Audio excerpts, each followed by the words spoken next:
That movie is a shit show. What you think you see, what you think you hear, that's what it's about. It's all a theater of the mind. No, it's garbage. It's garbage.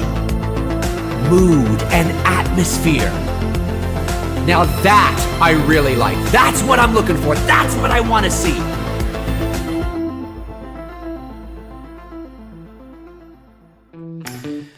All right, everybody, here we go. It is Sunday, May the 28th, 2023, 1:08 p.m. Eastern Standard Time. Happy Memorial Day weekend to my American brothers and sisters south of the border. I thought it was last weekend. It's this weekend. Tomorrow is Memorial Day for all of you. Let's do it again!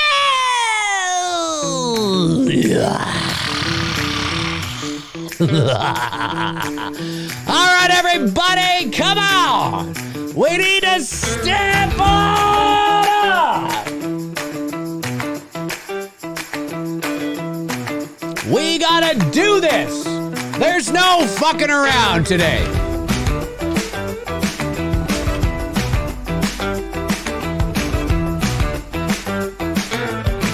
One more time! Come on! One more time, everybody! Sunday Q&A, the Billy campaign continues to climb. We enter our 5th week next week, starting tomorrow. It is crunch time. Well, not coming. There's still 30-something days left, but those days can slip away, folks. We'll see what happens. Get off your lazy fat asses and come and join me here on the show.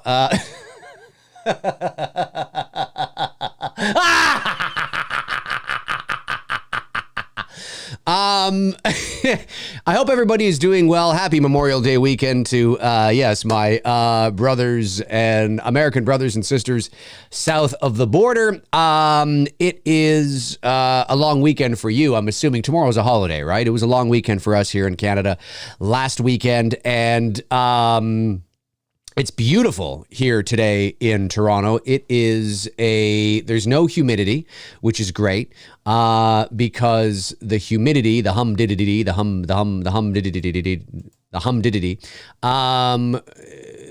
a lot of that here in the summer. It is not unprecedented for us here in Southern Ontario, in the Toronto area, to be hotter than places like, again, this is not, like all the time, but it is not unprecedented for us to have streams of heat waves where we are, well over 100 degrees Fahrenheit, and, it feels like Vegas. Although, no, see, out in California, they don't have humidity. It feels more like Florida. I know Vegas is in Nevada, I'm just saying. Feels like Florida, and it's like the humidity. It's like you go out, it's like this thickness. You're like, whoa. You're like, Jesus, it's thick. It's the thickness of the humidity and all that kind of stuff. And so that's coming. That always comes here in Southern Ontario. And but right now it is a nice, comfortable 77 degrees Fahrenheit, no humidity, beautiful blue sky. The sun is shining. It's the perfect temperature. I wish this was summer all the time. Now, if I want to go to the beach, see, that's where I like it when it's hot. I like it when it's like, like 95 degrees, whatever, maybe a little bit of humidity, because you're at the beach, you know what I mean? You want that beach weather, that beach vibe. 77 degrees, you can go to the beach, but it's kind of chilly. Water's probably pretty chilly. So, yeah, but if you're just like farting around, like you're walking around, you're at an amusement park or a theme park, or you're out, just on a hike or something, today is beautiful. for things like that. So awesome stuff indeed. Awesome stuff indeed. Real Reveal sends in 279, says, watching McRae live on the GO train. Well, this isn't McRae live, although I am McRae and I am live, but this isn't the show. I know what you're talking about, Real. I know what you mean. The GO train, yes. Awesome. Well, hello to everybody on the GO train. The GO train is a commuter train here in the GTA. Yeah, here we are. And let's take a look at where we are on the campaign and see what's shaken. So this is where we're sitting right now. We had a bit of a step back. There was a refund yesterday. I believe it was actually a 2 dudes yesterday. So 1 2 dude became available yesterday. So if you're somebody that wants to get in on 2 dudes and some BS, 1 became available. That's, of course, the show I do with Tony Michael every Monday night at 6 p.m. Eastern Standard Time. Although we've only done 1 show, I think, within the last month or so, because he's been very busy with work. There will not be a show tomorrow night, obviously, because tomorrow is Tony Michael's birthday. Happy early birthday to Tony. But we will get back into a regular 2 dudes and some bullshit schedule, probably next month at some point. But 1 became available. So if that interests you and you want to jump onto the show and hang out with Tony Michael and I on an episode of 2 dudes and some bullshit, 1 is available. And it would be great to make that up today. It would be totally awesome. If we could get to as close to 70K today as we possibly can, that would be amazing. And remember, listen, if you have deep pockets, that's great. You got a rich uncle, that's fantastic. But we don't have to rely on that, right?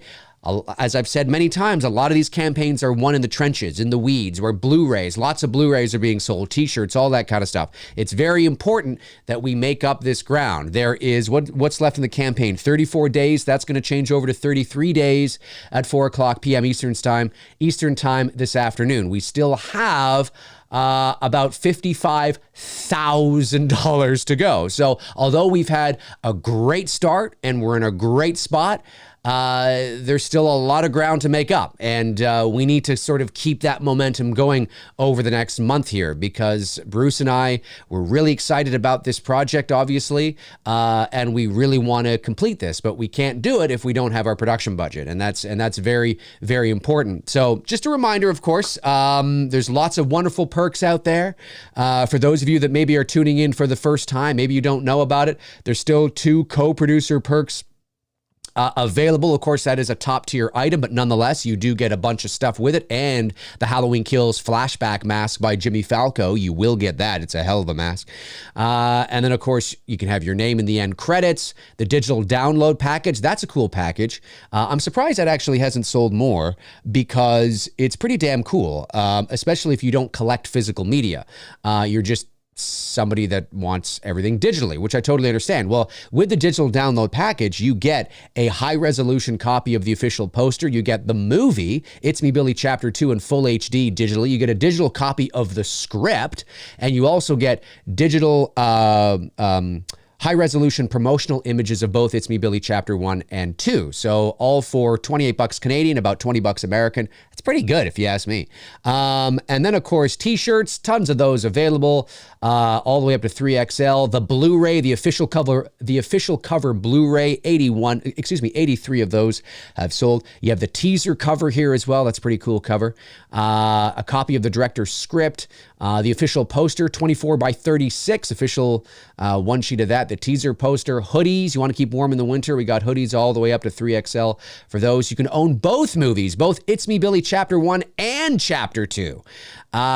Pretty cool stuff. 114 of those have sold. So really cool. Lynn Griffin autograph. Lynn, of course, plays Nancy in It's Me Billy Chapter 2. She played Claire in the original Black Christmas from 1974. Has one of the most iconic deaths in all of horror. You can get her autograph. You can get one of these 2 images signed, which is pretty darn cool if you ask me. Tons of those still available as well. It is limited, though. You can get both It's Me Billy 1 and 2 posters available. If you want to pick up the 2-pack, you can get the official of Chapter 1, the official of Chapter 2. And then this is a cool item. This is really cool. It's limited, and the sizes are only small, medium, large, and 1XL. That's all we were able to get at this time. But we partnered with Amalia of Poltergeist and Paramours, who makes an exact replica of the sweater worn by Olivia Hussey in the original Black Christmas. Now, men, because 95% of my viewers are men, this is unisex, okay? I'm going to be getting one for myself. I think this is really awesome. Although this was worn by Olivia Hussey in the original Black Christmas, she makes them, it's not cut in a way where people are going to think that you're wearing a girl sweater. No, it's unisex. So as you can see, guys, gals, everybody in between, you can wear it. It's really cool. And this is a very niche item. You cannot get this in stores. This is pretty darn cool if you ask me. And I believe I still have an image of Olivia Hussey. There she is there, wearing the sweater in the original Black Christmas from 1974. Now, this was not the sweater she was wearing at the end of the movie when shit hits the fan, but it is the sweater she's wearing when we're first introduced to her character and when she takes that first phone call at the beginning of the movie. And yeah, she wears it, like I said, for the whole kind of first bit of the movie there. So really cool indeed. Again, a novelty item that you cannot get in stores. Pretty awesome. And but they are limited to 5 available per size. So there's 4 1XLs left, 5 still available, the large, 4 available of the medium, and 5 still available of the small. So that's pretty cool if you ask me. And then these here, there's still 24 of these available. Do you want to watch It's Me, Billy before anybody else? Do you want to see it before anybody else does, say like a week or 2 before? Do you want to see that? This is the online advanced premiere. We did this with It's Me, Billy Chapter 1. We're doing it with Chapter 2. It's limited to 30 people. 6 have sold. 24 spots available with this, of course, again. And remember, my American brothers and sisters, you are seeing this in Canadian dollars. It will be cheaper for you in the States. But you get your name in the end credits. You get the digital download package, which I just talked about, which is amazing. You get an It's Me, Billy Chapter 2 t-shirt and It's Me, Billy Chapter 2 on Blu-ray, as well as your ticket to the online advanced screening, a private link shared with only you, and you join us and we all watch it together and all that kind of stuff. So pretty cool stuff. Really good price point. 24 of those available. I recommend it. And there's the 2 dudes and a guest. 2 dudes and a guest. Let me just double check and make sure that it hasn't sold already back. But probably not.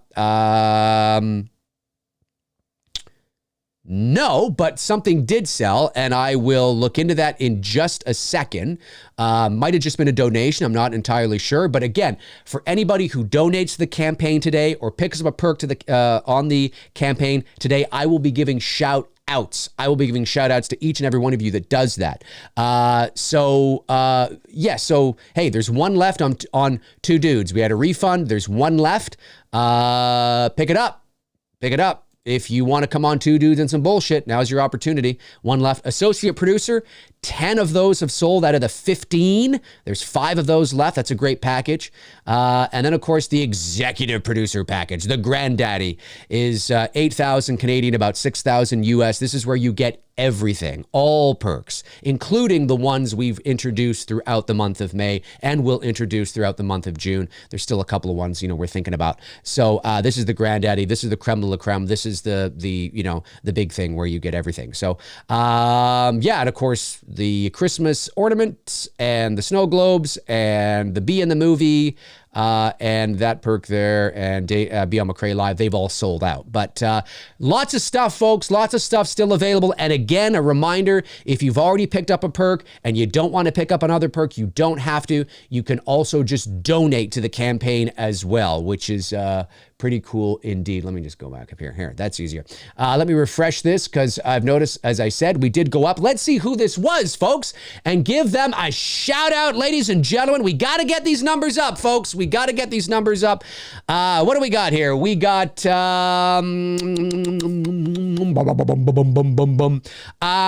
Mitchell Johnson. Mitchell Johnson picked up the double blue.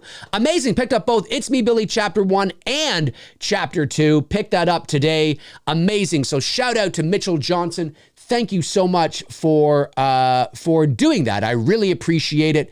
Yeah, I really appreciate that. So we're knocking on 66,000. We were at 66,500 yesterday, but again, and it's a Two Dudes was refunded. So hopefully we can make that up throughout the show today. We're counting on everybody. Let's see if we can get as close to 70,000 as we possibly can.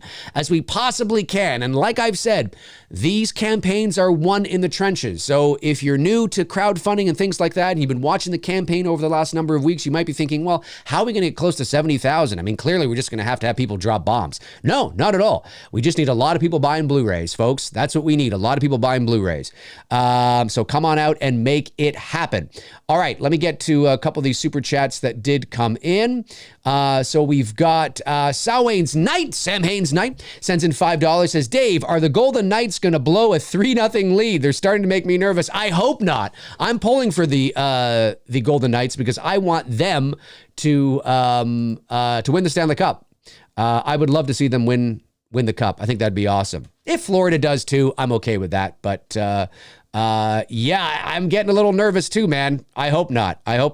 Kevin Duffy sends in a very generous super chat at $20. Thank you, Kevin. It says, hey, Dave, once again, please check out the teaser trailer for the horror film I Was in Desert Friends with Eric Roberts, Tom Arnold, Michael Pear, and Scout Taylor Compton. Can't wait for It's Me, Billy 2. Have a great weekend. Yeah, I will make sure to do that. It's just things are very busy at the moment, so it's with all due respect, it's not top of mind for obvious reasons, but I will make sure to get around to it. I will do it, my man. Don't you worry. I will do it. And I'm very glad that you are excited for It's Me, Billy Chapter 2. We are too, but it can't happen without the production budget, right? So, we got a lot of people saying, hey, we can't wait to see it. When's it coming out? And it's like, well, let's get excited for that when the production budget's raised. Let's focus on raising that budget first, and then we can get, we can talk about, hey, when's it coming out? All this kind of stuff and that kind of stuff, right? So we're not backed by a studio. The money is not already there. If we don't raise the production budget, the movie does not happen.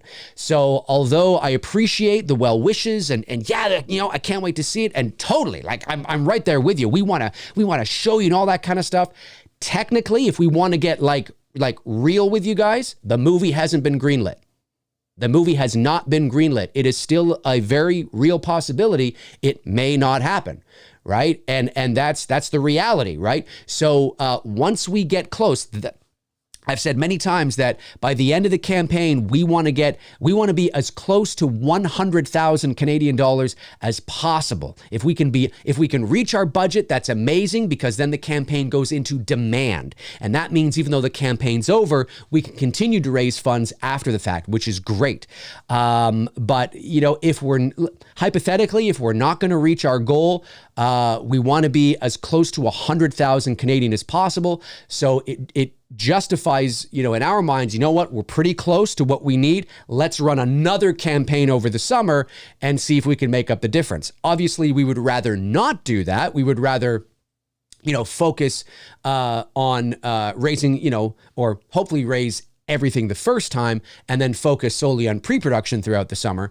But I know what you mean. I just want to be sure that I'm always honest with you guys. I'm laying it out there for people who may not know that, because with every live stream I do, if you hear me repeating myself over and over and over again, that's great. That just means you're a loyal viewer and you watch me every time I'm live. But not everybody does, right? People have lives. People are not tuning into me all the time. People will catch me here and there and all that kind of stuff. So when I repeat myself and I say things over again, it's not because I think I have forgotten.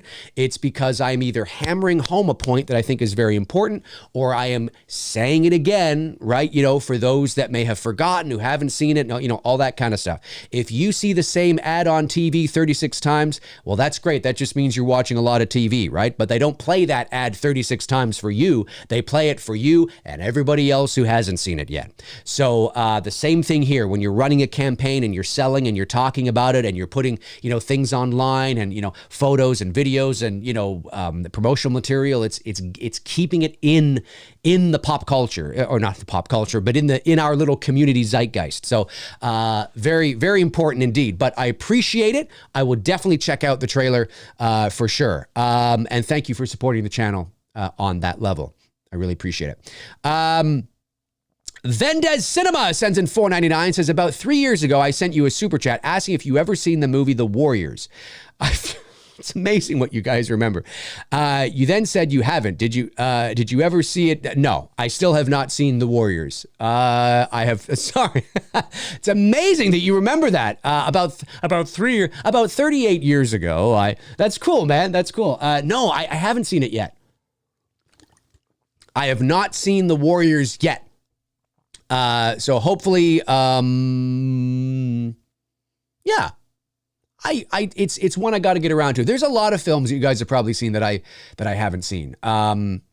It's one that I have to get around to. I know it, like I know the movie you're talking about, but I haven't seen it yet. So my apologies, Vendez Cinema, but I appreciate the super chat as always.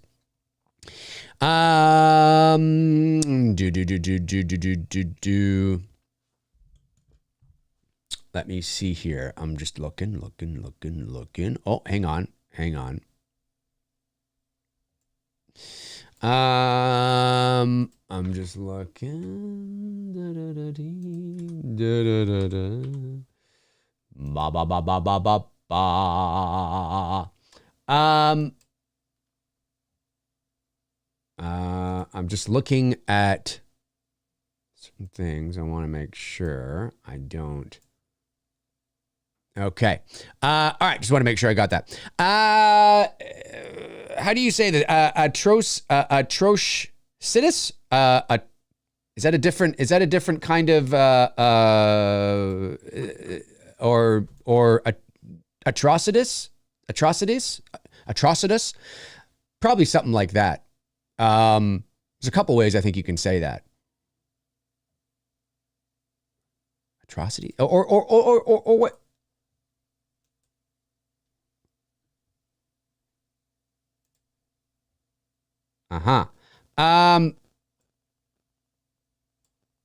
Atrocitus? Maybe that's how you say it.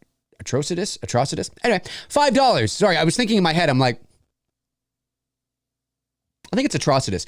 $5. Didn't get an IMDb Blu-ray last time. I got both this time. Amazing. Thank you so much. Wasn't a Black Christmas fan, but watched for It's Me, Billy. Love the work you're doing. Don't forget us when you make it big. Well, thanks very much, man. I really appreciate that. And yeah, look. I mean, I'm under no, delusions, right? Not everybody is a Black Christmas fan. And somebody asked me a little while ago, might have been on one of the first streams. I don't know if maybe it was you. I can't remember now, but somebody said, sell it to me. Why should I, and they meant it all in like good, fun, in a good way. Why should I support the campaign? I think it was a super chat that came in. Maybe you guys remember that. I think it was one of the first streams I did. And I talked about how, I talked about the movie and It's Me, Billy Chapter 2 and how cool it is and, Olivia Hussey and, what it means and all that kind of stuff. I talked about that. But something that I think is important to say too is that I didn't talk about then because it's not always in my nature to do so, although I have mentioned this in passing in the stream since. But listen, if you're not a Black Christmas fan and you really don't care about it, I totally get it, right? I totally get it. You don't have to be. But if you're a fan of my channel and you want to, and you like what we do here and you like what I do and you like these streams and the Halloween streams and all the Halloween streams we've done. I mean, think about all the videos I've done, right? And all the streams I've done, right? I look at my Google Analytics and I think I've done over like 1,200 videos on my channel between uploading videos and live streams and McRae Lives and these things and Two Dudes and Some Bullshit and like just all the stuff, right? And I know that people love that kind of stuff. And if you're a big fan of that and you want to say thanks or you're like, you want to show your thanks, you pick up a Blu-ray. That's the best way you can do it, right? That's the best way you can do it. That would mean a lot to me.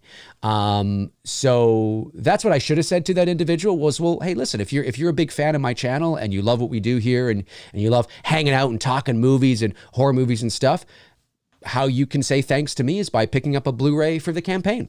You know what I mean? And that means a lot to me because it goes towards the production budget. So even if you're not a fan of Black Christmas, if you're a fan of me and what we do here, well, this would mean a lot to me because this means a lot to me, right? Doing this kind of thing. So that's what I would say to that. So, but it's really cool to see, you know, so many, I mean, there definitely are a lot of Black Christmas fans that are supporting the campaign, but there's also a lot of people that, you know, could take it or leave it. Don't, you know, okay, you know, I could, it's, you know, whatever. But I love what you're doing and I want to see how this ends. And, you know, I want to support you and the channel and the movie and all that kind of stuff. And like I've said many times, it's horror history. You know, it's Black Christmas history. It's pretty darn cool, you know, what we're trying to do here. So, I appreciate that very much, man. I really do. I appreciate that very much. Thank you. Thank you so much, by doing that. Oh,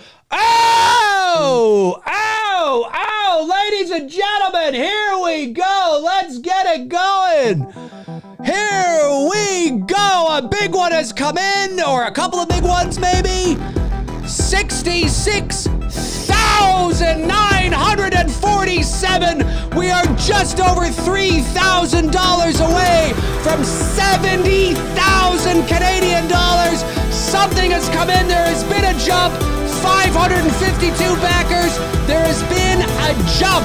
There has been a jump. We've gone up 55%. What? We got to check out who this is.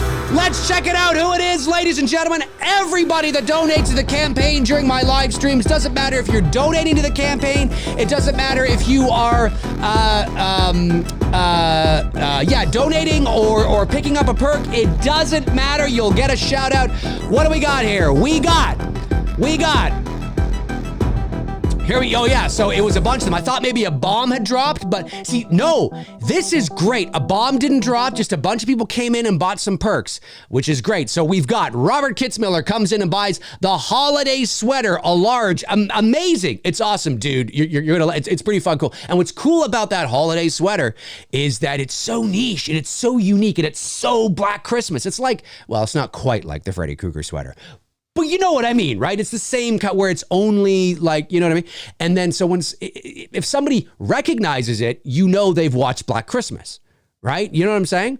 And you don't even have to wear it. You can just kind of hang it around or just put it. It's just a cool item. Very cool indeed. Thank you, Thomas Christie, for picking up, Robert Kitzmiller for picking up the holiday sweater. Thomas Christie comes in and picks up the two dudes and a guest. Amazing. I knew that was going to go today. That's a not a huge tier, but it's kind of, you know, it's one of the higher lower tiers, if you know what I mean. And so that definitely bumped us up. It's great to make that back. Really appreciate that because that had been refunded yesterday, and it's great that we made that back up today. We're knocking on 67,000. Amazing. Thomas, can't wait to see you on Two Dudes and Some Bullshit. That will be next year. So after the movie is made and we start to kind of, you know, the movie goes into post-production, we start to work on getting, you know, all the perks and getting the t-shirts and the this and that. That's when we'll also start to fulfill the digital side of the perks, which is like being a guest on McRae Live or a guest on Two Dudes or, you know, whatever the case is, right? So very cool indeed. Can't wait to have you on. Start thinking about what you want to talk about. Although you don't have to think now, but I'm just saying. Cool stuff indeed. Thank you so much for that. And then is it Manraj? Is it Manraj? Is that how you say it? Manraj, is it Chauhan? Manraj Chauhan? Am I saying, if I'm butchering it or if I'm close, I'm very sorry about that. You know who you are. Thank you so much. Picked up the digital download package. Awesome. And then Kevin Duffy comes in and picks up the Double Blue. The Double Blue, It's Me Billy Chapter 1 and 2 on Blu-ray. Amazing. Amazing. You're going to love it, dude. The Blu-rays come with, you know, Chapter 1 comes with nearly an hour-long BTS featurette, behind-the-scenes featurette, hour-long. It's awesome. It also comes, obviously, with the movie, and it also comes with director's commentary, so you can watch the movie with the director's commentary or not, trailers, all that kind of stuff, and It's Me Billy Chapter 2 will come with the same thing, so Awesome. Love to see it. Thank you so much for that. I really appreciate it. Thank you. Thank you. You guys are making it happen. Making it happen. I would love to get as close to 70,000 as we possibly can. Listen, I am not under any delusions. Last Sunday, we raised over $11,000. I'm not under any delusions thinking that every time I go live or every Sunday I go live, that's what's going to happen. Hey, if that's what happens, I'm not going to turn it down. But I'm not under any delusions, right? There's various reasons why. Maybe when payday falls and who knows, maybe somebody got a bonus and that, you know what I'm saying? There's variables. There's many different reasons why certain streams will hit and maybe, others won't. But I have noticed that we have been pretty consistent when I've been doing these streams. We've been able to raise a few $1,000s at the very least, right? So that's why I'm like, you know what? If we can get as close to 70,000 as possible by the end of the stream today, that would be great. That would put us about, because tomorrow is the end of 1 month. Tomorrow is the end of 1 month. And to be at 70,000 at the end of 1 month with, still 50,000 to go, but it's a good spot. It's a good spot, right? So that's kind of my goal here. So if you're just tuning in, or if you know somebody who's like, you know what, I know somebody, give them a text right now. Call them, your gerbil, your cat, your dog. I don't know. Let's see if we can get these numbers up. You're amazing. Let's see here. Diamond Rattler sends in $1.99 and says, I have to wait till June 1st to get the Blu-ray. Hey, no worries, man. No worries. June 1st, just around the corner. Just around the corner. Love it. Love that you're going to do it though, man. Really appreciate that. Thank you so much. Really appreciate that. Let me see here. Let me see. Okay, let me go back. There's a couple of super chats. I want to get these super chats that came in. Cody the Zombie sends in $4.99 and says, ever seen 2016 The Barn set in 1989 on Halloween? I haven't. It was so cheesy, I actually liked it. It has a good Halloween atmosphere to it. I don't know if I've ever heard of The Barn. Cool. Let me write that down. I have that trailer written down that I'm supposed to watch. Let me write down The Barn 2016. Okay. I have a long list of shit I got to watch. I'm very behind, folks. I'm very behind. I mean, I just finished watching Wednesday. I know I'm not the demographic for it. 44-year-old man. I know I'm not the demographic for Wednesday, but I wanted to check it out because it looked like a lot of fun. And I thought it was great. I thought it was like Stranger Things meets Harry Potter. That's so, at least to me, not, that's kind of what it felt like Stranger Things meets Harry Potter meets the Addams Family. But I thought it was really good. So, and that's been out for like 7 or 8 months. So I'm very behind in a lot of things. I appreciate everybody's patience. But I really liked it. I really liked the show, and I can't wait for season 2. As weird as that might sound, being a 44-year-old man. All right. Sowayne's Knight says, glad I was able to pick up the 2 Dudes. Yes, love it. Now I'll be on 2 Dudes and McRae Live. Yes, love it. Also glad to contribute to your film. Love it. Yes, thank you so much. Really appreciate you coming in on those levels, because the 2 Dudes and the McRae Lives, which are now sold out, are the higher lower tiers. Do you know what I mean? And so I really appreciate you, you doing that. It means a lot. Now you can still, if you want to be a guest on McRae Live and shoot the shit with me and talk Halloween and horror, or like whatever you want to talk about, you still can. There are no McRae Lives left, but if you become an associate producer, a co-producer, or an executive producer, they do come with the McRae Live perk. Not the 2 Dudes. Well, actually, no. The executive producer does come with the 2 Dudes because it comes with everything. But the McRae, the co-producer and the associate producer, for which there are still 7 available between the 2, they do come with McRae Lives. So, if you, for those of you that were like, damn. But Yeah, you have to go there to get it. But amazing. Very cool indeed. I love it. I love it. I love it. Love it, love it, love it, folks. Amazing. Oh, yes, yes, yes. We've crossed $67,107. I love it. Thank you so much. Amazing. Let's see who that was. Again, anybody who donates to the campaign, who picks up a perk. And again, you don't have to pick up a perk, right? Maybe you've already got your Blu-ray. Maybe you've already got your t-shirt. And you're like, well, I don't want 3 Blu-rays, 9 t-shirts, and 36, hoodies. You don't have to. You can just go on your phone where the perks are, scroll to the end, and you'll see a little thing that looks like a perk, but it says either donate here, contribute here, whatever. And they're not associated with perks. So if you got $20, $30, $40, $1, whatever, you can donate that money to the campaign and not worry about me sending you another Blu-ray if you've already got one. You know what I'm saying? So lots of people will do that. They'll be like, you know what, I got an extra $40 hanging around. I'm just going to donate to the campaign. And that can add up too. Like if people do that, that can add up too. And that is where maybe sometimes, campaigns can be won too. So just always keep that in mind. As a matter of fact, here's a perfect example. We've got a donation. Yeah, a donation from Darren. Hey, Darren! Darren from the Slaughtered Lamb Movie Podcast just donated some money. Amazing. Speaking of donations, thank you very much, Darren. I really, really appreciate that. Thank you. Perfect example of what I'm talking about here. And Matthew, again, is it Wiesenthal? Also sends in a donation as well. $60 and $55 from Darren. Amazing. Thank you so much. So that puts us over the 67,107 mark. Very cool indeed. Amazing. Thank you to both Darren. Darren, of course, of the Slaughtered Lamb Movie Podcast. I was just on their channel yesterday. Darren, feel free to pop that into the chat if you want. You don't have to, but if you guys want to, not now. Hey, at the end of the show. Yeah, let's do it at the end of the show. I don't want anybody going to watch that now. I want people to stay with me. but after the stream is done, feel free to jump over to the Slaughtered Lamb Movie Podcast channel, which is a great channel. Bruce and I were on there yesterday talking about It's Me, Billy, Chapter 2, but also talking about some of our favorite psychological horror films, which was a lot of fun. So make sure you check that out after we're done here. Very cool. Thank you so much to both Matthew and Darren.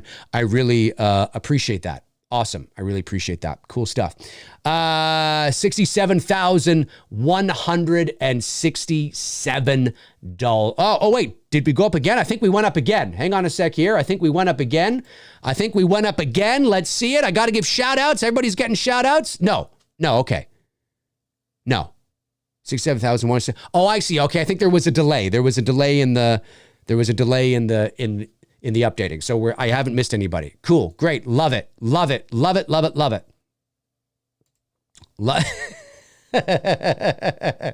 Darren, come watch my shit first. Amazing. Let me see here. Darren says, thought I'd get you over the 67K. I'll be contributing properly later in the month. Amazing. Very cool. Yeah, no worries at all. And yeah, I mean, again, there's still 34 days left. That's going to change over to 33 days at the end or at 4 p.m. Eastern Standard Time today. So for those of you, again, I just like to be out there. I know we're talking about Billy a lot. There's been a lot of streams about it. There's been a lot of posts about it, but I know most of you understand, but there's always that one person that's like, and it's like, hey, listen, this is, if we were backed by a studio, I wouldn't have to do this, but this is real grassroots, independent crowdfunding filmmaking going on here. And so yeah, when you're in crowdfunding mode, that's the way it's got to be. And I think, yeah, you gotta be a salesman. You gotta step up. You gotta always be there. It's no different than when a studio is getting ready to release a movie. What do? Well, the marketing train begins. There's commercials all over the place. Every 5 seconds, there's a commercial. You know what I'm saying? You go to watch something, there's an ad. Oh, there's the commercial. There's the poster. There's the image. There's the TikTok video. There's this, there's that. And that's because they're in marketing mode right now. They need to get you into the scene. So it's the same thing here. It's the same sort of principle in many ways. Even though we're not making money from the movie. We're trying to raise money. The principle is still the same. So I am aware there's a lot of Billy talk on the channel. It will continue throughout the month of June. But that is because we are in major crowdfunding mode, and we really want to make this movie, and we literally can't do it without you.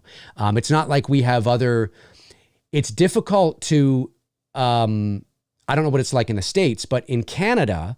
It's obviously there are other resources to fund movies. There are programs and grants and all that kind of stuff. But a lot of programs tend to have, very strict rules and regulations about, the type of project and all that kind of stuff. And it's very difficult to seek funding from official sources and programs when you are a fan film, right? When you don't own the intellectual property. So in a lot of cases, the best routes for films that you don't own the intellectual property to are crowdfunding, right? And so that's again, that's why a lot of fan films will rely on that. Even though we are a professional production, a lot of if we were doing an original film, well, then we might crowdfund some of it, right? But then go and get some grants and some funding from some other film programs or, whatever the case is, or an investor or an angel investor, whatever. But those angel investors want to make money, right? So, you know what I mean? No angel investor or producer necessarily wants to, fork over money that they're never going to see back, right? So it's very tricky. So although we are a professional production and it will be a professional product through and through, it is still a fan film because we don't own the IP. So crowdfunding is really the only way to do it. So that's why we rely so heavily on it and why we're promoting it and talking about it in all the ways that we are. But it's very exciting at the same time because you guys get to be a part of it. You guys get to make it a reality. And I know I've talked about that before, and I will continue to, but it's not hyperbole. You are making this a reality. Yes, Bruce and I are the ones that are producing the film, boots on the ground. We are the ones that have written it and will direct it and will be there making it. And sure, but yes, we're the heart that pumps, but the heart needs blood to pump, and you are the blood. You are the blood. So without you, we have no blood to pump. And therefore it just dies. So it really is a very cool thing. And there's lots of different perks on the campaign and things that you get with it. So yeah, it's very cool to see this becoming a reality again, to seeing the McRae's and the community step up, like they did in 2020. They're doing it again in 2023. And I'm just so excited because I really want to make this movie. It's going to be so cool. Like you guys are going to sit back and watch it. This is so cool. You know what I mean? Like, oh my God, like they've actually got it. Yeah, it's all this. It's incredible. It's so cool stuff. It's so awesome. So yeah, sitting at 555 backers, 67,167. Let's keep it going, folks. Let's keep it going. Let's see if we can get as close to 70 as we possibly can, as close to 70,000 as we possibly can. Have I missed any super chats? I don't think I have. Let me see here. Oh yeah, hang on a sec. So it's got that. And then we got Marley. Is it Marley Kiko? Marley Kiko sends in €2. Almost €2 and 40. Is it €2 and 50? I don't know what the cents or the pence. I don't know how you say that in euros. But anyway, thank you very much. I appreciate it. Says, what are your thoughts on When a Stranger Calls? The original When a Stranger Calls from 1979 with what's her face there? I like it. I do, but I tend to like the, with Carol Kane, right? I think is her name. I like the first 20 minutes and I kind of like the last 20 minutes.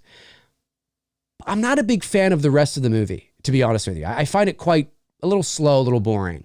I made a short film in 2011 called The Intruder. It's on YouTube. If you YouTube Dave McRae, The Intruder, it will pop up. And I wrote it, shot it, I was the director, I was the writer, I was the cinematographer. And it's based on the first 20 minutes of When a Stranger Calls. I think it's from 2011. And so I really like that first 20 minutes. I think I kind of like the '06 movie better because the '06 movie takes that 20 minutes and basically makes a feature-length film out of it. And I remember seeing the '06 movie in the theater, and I really enjoyed it. Now, again, I haven't seen it in a long time, so maybe I'd watch it now and be like, I don't really know. But I really did like that that film. And the only thing I remember not liking was at the very end when the guy is caught. And spoiler alert, but hey, listen, it's 2006. If you haven't seen it, you're in no rush. You probably never will. He's caught, but they did such a great job. Again, I'm talking about the '06 movie. They did such a great job at you never seeing his face. You see his body, you kind of get remnants, little shadows, but you never see his face. And then in the back of the cruiser, when he's being taken away, the police car drives by the camera, and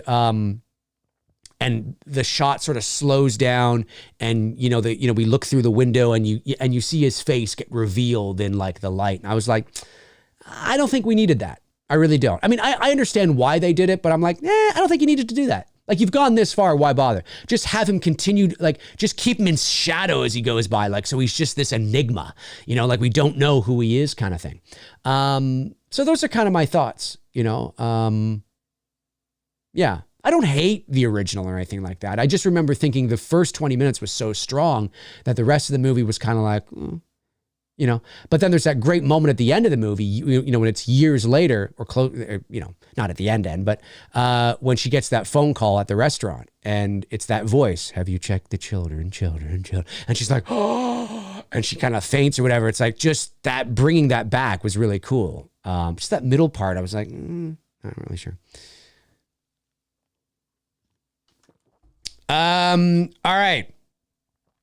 Let me see here.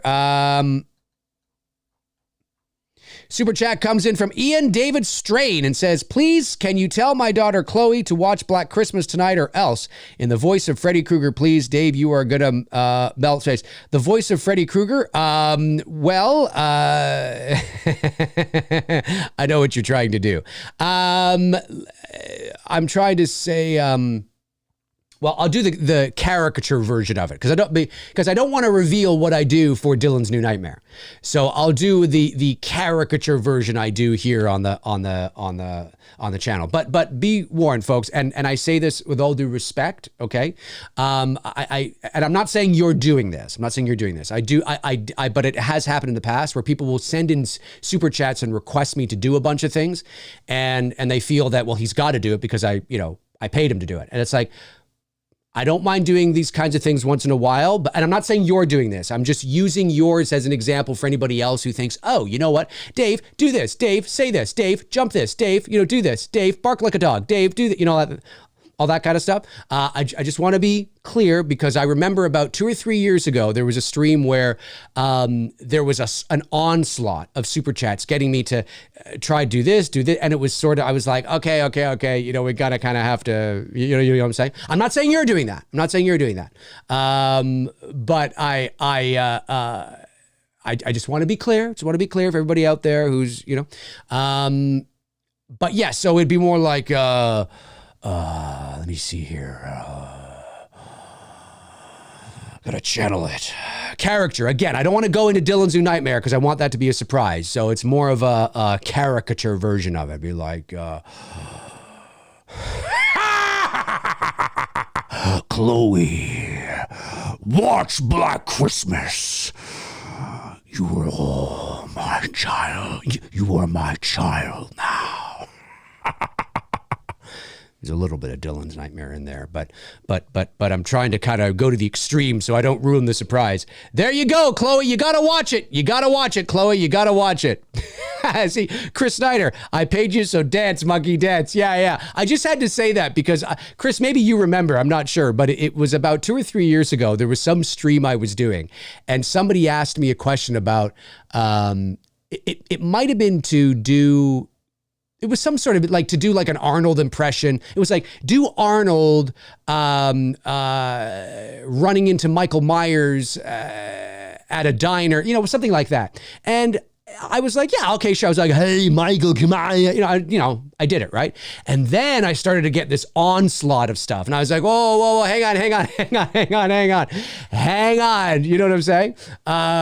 So I don't mind once in a while. Like, it's kind of fun, but I just have to put that. I know it might seem like a party pooper, and I might feel a bit, it might maybe appear as anal to some, and I get it, like I'm taking the fun out of stuff.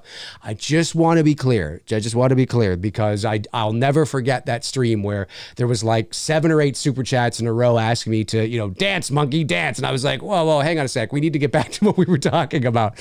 You know what I mean? So, yeah. And again, I'm not saying you were doing that, Ian. I'm not saying that. When I said, I know what you're doing, I was talking about like the Freddy and the Black Christmas and Chloe, and I thought maybe you were trying to kind of hear what my Freddy might be like. You know what I mean?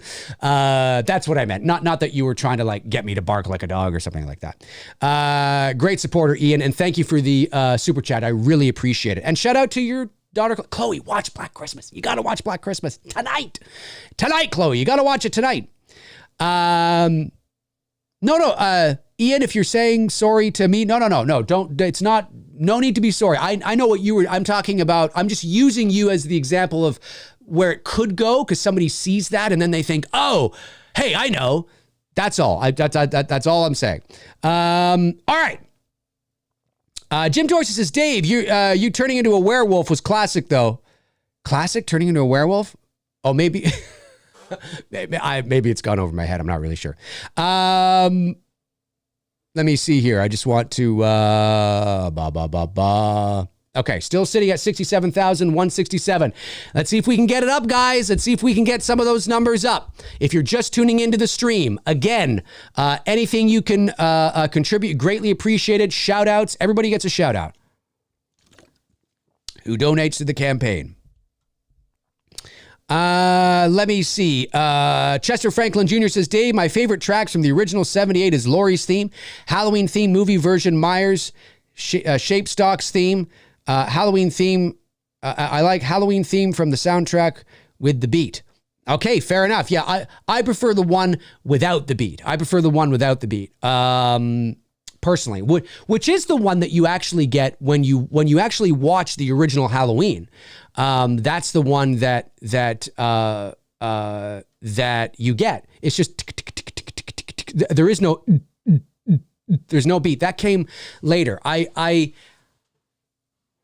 know there's a reason. I forget. I think I knew, but I'm just gonna say this as a rhetorical thing. I don't know why you would add the beat. I don't know why. It's completely unnecessary. It's in every other sequel. But when you watch the original Halloween, and it doesn't matter if it's a re-release. Like when I say, like, it's like Halloween on 4K. It's not like they've upgraded the opening theme. No, it's still the theme without the beat. So I like it better, personally. When you watch the original Halloween, whether it's on VHS, whether it's on, DVD or Blu-ray or 4K or whatever version of the original Halloween you watch, it comes on television, doesn't matter. When that theme plays at the opening, there is no, it's not there. But it is there on the soundtrack. If you were to buy the soundtrack in a store or download the soundtrack from iTunes, it's there. It's like, what? Why is it there? I think it's there because I have the original Halloween on CD and it's there with the beat. So it's too bad.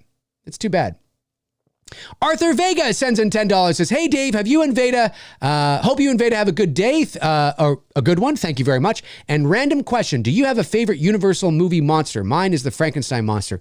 Great question, Arthur. And you know what? I'm going to say I don't, actually.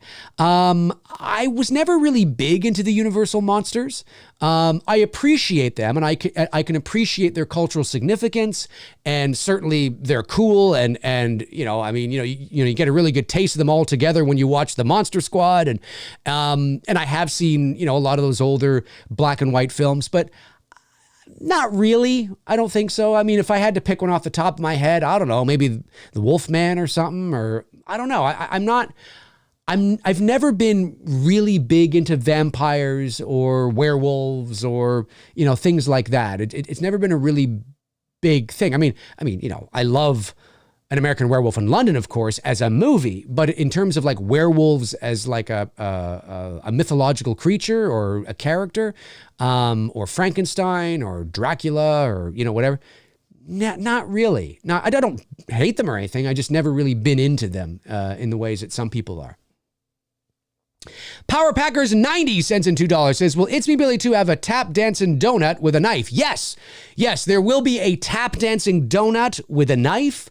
Very similar to the end of Spaceballs when the alien comes out of the stomach and then he does that, hello, my baby, hello, my darling, hello, my time, and with a top hat and everything. That's what we're going to have here. At the end of It's Me Billy Chapter 2, a tap dancing donut bursts out of the stomach of Billy, and he's got a cane and a little top hat, and he starts dancing along the dining room table. It just ends right there. The credits roll. It ends. There's an after credits. Actually, there's a mid credit scene and an after credit scene where he's tap dancing in different places around the world, and it's a whole thing. We've already shot it, and it's a whole thing. It's a whole thing. Could you imagine? A very generous super chat comes in from Joseph Esposito. Thank you, Joseph. Appreciate that very much. It says, Dave, do you have a favorite unsolved mystery that you like to go down the rabbit hole on? By the way, I still have to watch Black Christmas. Have a great one, my man. You got to get on that, Joseph. You got to get on that. Oh yeah, for me, it's always the, although to me it's solved. Solved in the sense of it's just so obvious who did it, and that's the JonBenet Ramsey case. There is no doubt in my mind that the parents, I'm not saying that the parents necessarily murdered their daughter, but there is no doubt in my mind there was never an intruder that kidnapped that child, or that it's just the whole basis of it is so stupid. Right? It's just, there is no doubt in my mind that nobody broke into that house. Nobody, think about the logistics of what would have to happen. Somebody would have to break into that house, murder the child, sit in the house while the parents were asleep, sit in the house writing a ransom note, crumpling it up, throwing it in the garbage, writing another one. Nobody goes to the crime scene and writes a ransom note with a pen and a legal pad from that house. You go to the crime scene, you go with the ransom note, right? You go with everything. Everything that was used, the garrote, the rope, the whatever, everything that was used to murder the child was from stuff that was found at the house. It's not like it came from the outside, like a murderer brought a weapon in or anything. No, the ransom note was written on Patsy Ramsey's legal pad with Patsy Ramsey's pen. And writing experts all over the world have said Patsy Ramsey wrote that note. She denies it, of course, and she's dead now, but there is no doubt in my mind that they know exactly what happened. And the police officer that first arrived on scene at 6 o'clock or 8 o'clock in the morning, whenever it was, Patsy Ramsey opened the door in the exact same outfit she was wearing the night before at the party. You know what that tells you? She never went to sleep. So we're supposed to believe that this very former beauty pageant kind of vain woman, got dressed in the morning wearing the exact same thing she wore the night before. No, she never went to fucking sleep. She never went to sleep because she probably spent all night writing that ransom note. And I know there might be people on the other side of the coin. No. Listen, there is literally, I've heard it all. There's nothing you can say that will ever persuade me to believe that those parents, I'm not saying they murdered the child, but they know exactly what happened to the child. And they covered it up, whether it was to save their son or whatever. So that's one that I like to watch just because of the absurdity of it, even though it's technically unsolved. The other one, of course, is one that I've gone down the rabbit hole on many times, and that's the Maura Murray case, which is just weird and it probably has a really legit, reasonable explanation, but because there's so many characters and so many, there's just so many different moving parts. It's become like a movie, that's fascinating. The Zodiac Killer is really fascinating, of course. There's a bunch of them that are really interesting. But yeah, that JonBenet Ramsey case is just, I just laugh. I can't believe John Ramsey can walk around. You fucking, yeah. And you're a fucking piece of shit. You are. You're a piece of shit, Mr. Ramsey. You're a fucking piece of shit. He doesn't care what I think. He's never going to see this, but you are. You are. You know goddamn well what happened. Give me a break. And also the money they asked for just so happened to be the exact number of the bonus that John Ramsey got. Who would know that? Fascinating. It's so ridiculous. It's so ridiculous.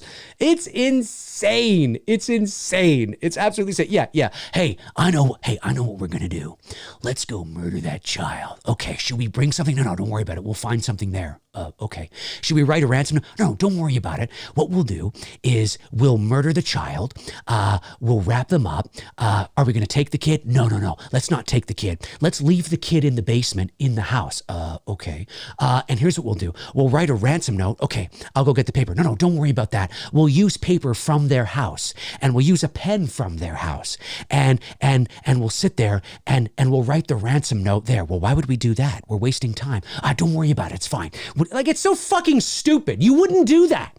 You wouldn't do that. And okay, so the kid's dead. Why wouldn't you take the kid with you anyway? So you're asking for $118,000, but the kid's in the... What's the incentive? They're going to find the kid anyway. So the murderers, the small foreign faction, as they were called, just hoped that they forked over the $118,000 before they found their kid. Because as soon as you find the kid in the basement, there's no incentive to wire them off. It's just so dumb. It's so dumb. It is brutally dumb. There was never an intruder. Never. Never. Never. All right. And let me tell you, the DA knew it. They protected everybody knew it. Everybody knew it. Mark Williams sends in $9.99, says, hey, Dave, I know your thoughts on Ends, but what do you think about the soundtrack? Oh, it's great. Soundtrack for 18 Kills and Ends, all fantastic. I thought it was Carpenter's best of the three. Tracks like Cool Kid and Transformation, great stuff, contributing soon. Thank you very much, Mark. Really appreciate that. I'm not really sure on I'd have to listen to the soundtrack again in terms of the End soundtrack, but I have heard it, obviously. And yeah, I mean, all the soundtracks for them are great. Are absolutely fantastic. So all the films are great. So campaign still sitting at $67,167. Anybody who donates to the campaign, contributes to the campaign today, gets a shout out from me live here on the channel. Again, lots of stuff are available, folks.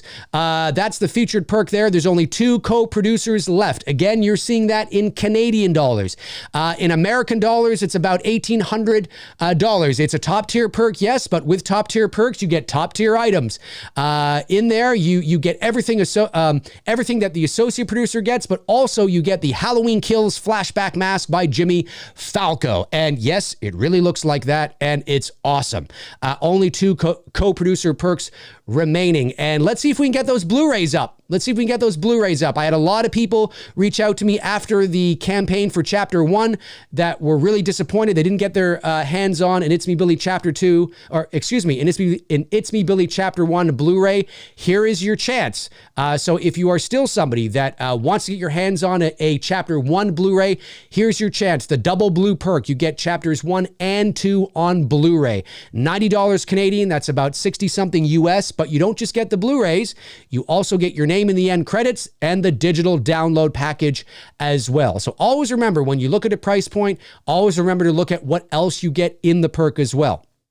That's very important. 116 of those have been claimed. That's great. And of course, on both Blu-rays, obviously you get both movies in full HD. You get a BTS featurette. The Chapter 1 featurette is an hour long. You get a director's commentary, and of course, trailers and teasers and all that kind of fun stuff as well. So, yeah.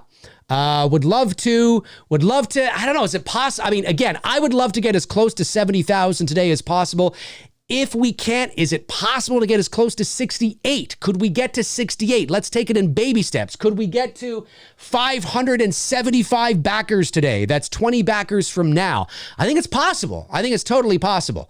Absolutely, I think it's possible. I'd love to see it happen as close to 68 and 575 backers. I think it is possible. Remember, folks, 34 days left. That'll change over to 33 days at 4 p.m. Eastern time this afternoon.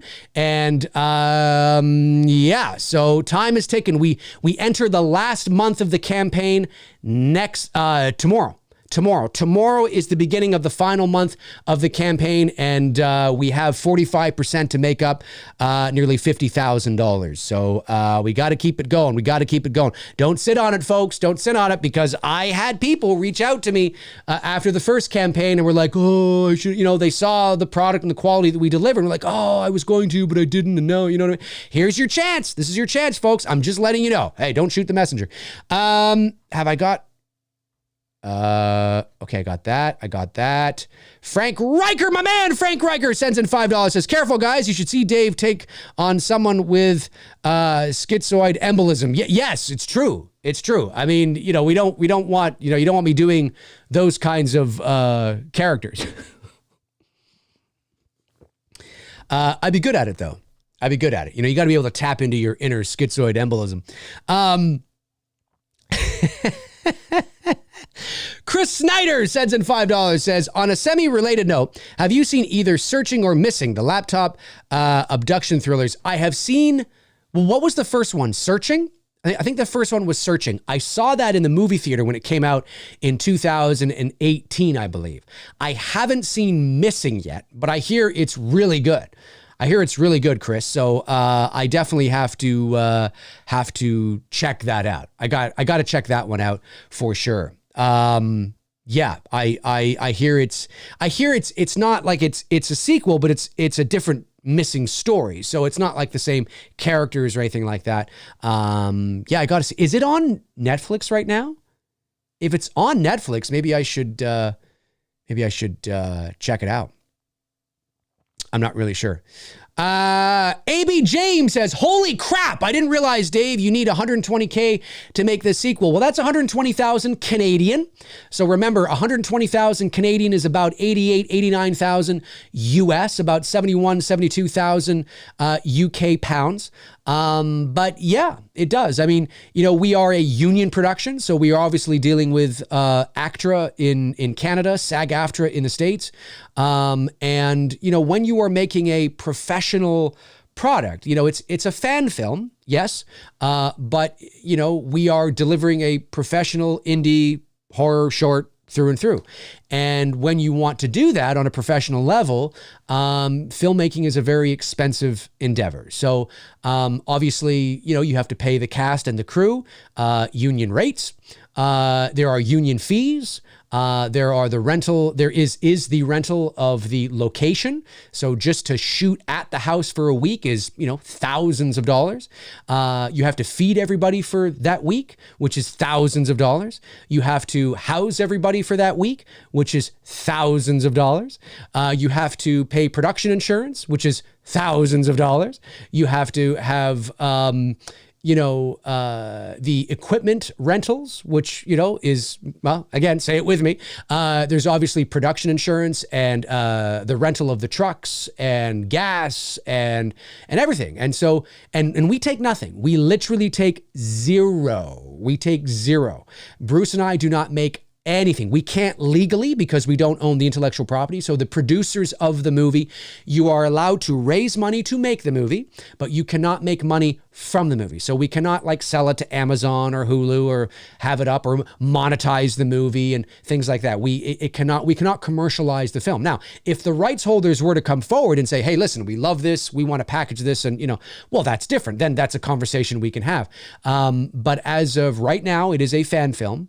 It has to carry that label simply because we don't own the intellectual property. But there's nothing in terms of production value and quality and acting and filmmaking, and there's nothing traditional fictional fan film about it. But we do have to market it that way because, again, we don't own the intellectual property, and that's fair, and we're totally fine with that. But yes, it's when you want to make something of quality, that's what you got to do. Now, you might be thinking, well, the first movie was 60,000. This one's 120,000. What changed? Well, a lot has changed. Obviously, Olivia Hussey's on board, right? That's one. It's now a union production. It's Me, Billy Chapter 1 was non-union.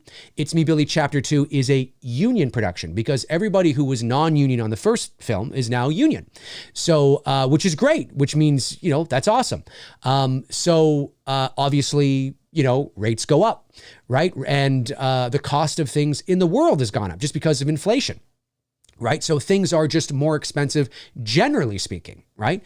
It is more expensive to author Blu-rays now than it was, 3 or 4 years ago, right? It is more expensive now. Gas is more expensive and craft services will be more expensive. And, there's going to be more people on the crew now, right? And all that kind of stuff. So it's important for people, and I've said this before, but I want to say it again for everybody out there who, again, may not know. It's very important to understand that your budget should never be an arbitrary number. So what do you think you need? I don't know. Let's just ask for, 120K. Well, do you need why ask for 120K if you only need 70K? Or why are you asking for 120K if you are going to really need 200K, right? So it should never be an arbitrary number. You break it down, right? You break it down, you get as many actuals as you possibly can, and you break it down into a nice ballpark number within a margin of maybe, a couple $1,000s, right? You want to break it down into something that you need, and you break that down. We broke it down on an Excel spreadsheet and, everything from, okay, what are the union rates? Right? How long are we going to need Victoria on set? How long are we going to need Lynn on set? How long are we, so we're going to need this person for 6 days. We're going to need this person for 4 days. What are we going to, how long are we going to, right? Okay. What's the scale? What's SAG? What's the scale? We got to break it. Okay. This is what's going to be. Here's what's going to be. It's going to be, and that's just with cast, right? You got to break all that. Then you got to do that with crew. And then you go, okay, how much is it going to cost to feed all these people for a week, right? Because you don't want people to, you don't, just go to Starbucks. No. We want to, what's craft services going to be for a week? And I can tell you the craft services budget on the first film for the week was, I think, I got to go back and double check, was probably about $5,000 or $6,000, maybe a little more than that. That's just food. That's just feeding your cast and crew for a week, right? You know what I mean? So, and then of course you got to house all those people, and then there's production insurance and the equipment rentals and all that kind of stuff, right? And you got to pay the crew, all that kind of stuff. So just so people know, again, this is not Bruce and I going, I don't know, let's just ask for double and see what happens. That's not what this is. That's because you can't do that. When you want to make a professional product, you can't do that. If you're shooting on your phone with your friends in your backyard and you want to run a little, Indiegogo, campaign, sure, knock yourself out. What do you think we need? I don't know. Let's just ask for $5,000. Sure, knock yourself out. But when you're dealing at this level, no, you got to be on point. You have to be on point because money is time. Time is money. And, we are paying thousands of dollars to shoot at this location. So it's very important for us that we have the right amount that we need. That's why it's also important that we meet our budget, because then the campaign goes into demand.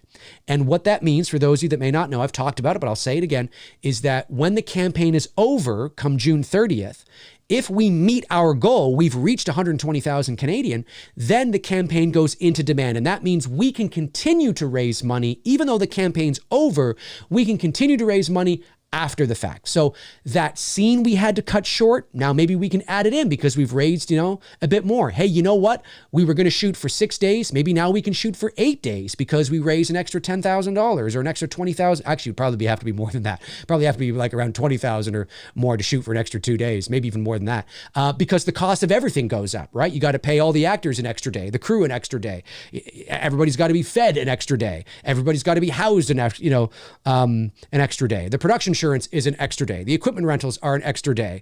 The location is an extra day or two, whatever, right? So everything goes up, the longer that you stay. So So yeah, that's what it is. You know, it might seem like a big number to some people, and it is a big number. I mean, it's still a nothing burger, low budget, no budget movie in the world of, you know, Hollywood movies or making movies. It's still very low. But it is that number for all the reasons that I've said here. It's not us just going, I don't know, let's just ask for double and see what happens. That's not it at all. It is based on how the dynamics of the sequel have now changed. We are now a union production with Black Christmas alumni on board, and the things of the cost of things in the world have gone up anyway. There's your answer, folks, right? So that's it.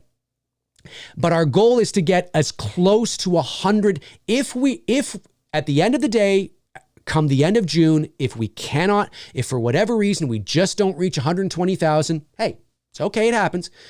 But we want to get as close, if not over 100K, as close as we possibly can, because that puts us in a good spot where then we might be able to run a smaller campaign throughout the summer at a lower point and make up the difference. But if we can reach 120,000 before the end of June, that's the goal. That's the goal. And folks, it's easy. Tell your friends, tell your neighbors, buy the Blu-rays. Sincerely, I mean that. If you're somebody that's like, nah, it's not going to make a difference. I've said it before. If everybody that likes the Black Christmas It's Me Billy Facebook page all bought a Blu-ray, it would add another $45,000 on top of what we have right now. We'd be over $100,000 right now. The math is easy. The math is easy. It's just convincing people to do it. But yeah, no, it's crazy, isn't it? So you can imagine, wow, holy shit. So if it costs this much to make this little movie, you really get a perspective on wow, holy shit. Like imagine the millions and millions of dollars that are pumped into some of these movies. You know what I'm saying? It's crazy stuff. It's crazy stuff. Oh, yes, we've gone up. We've gone up, ladies and gentlemen. We've gone up. Yes, I love it. $67,597. Let's see. This might have been just a donation. Let's see here. Again, everybody who donates to the campaign, whether you just donate or pick up a perk, you will... No. So it was a bunch of perks. That's awesome. That's great. So we got Joshua Lott. Joshua, one of our...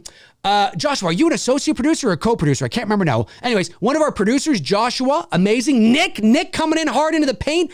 A great supporter here on the channel. Thank you so much, Nick. Really appreciate that. And Gary Sim, love it, Gary. Gary picked up the double blue It's Me Billy Chapter 1 and 2 on Blu-ray. Nick Jean picked up the Christmas Warmth. I love it. The Christmas Warmth.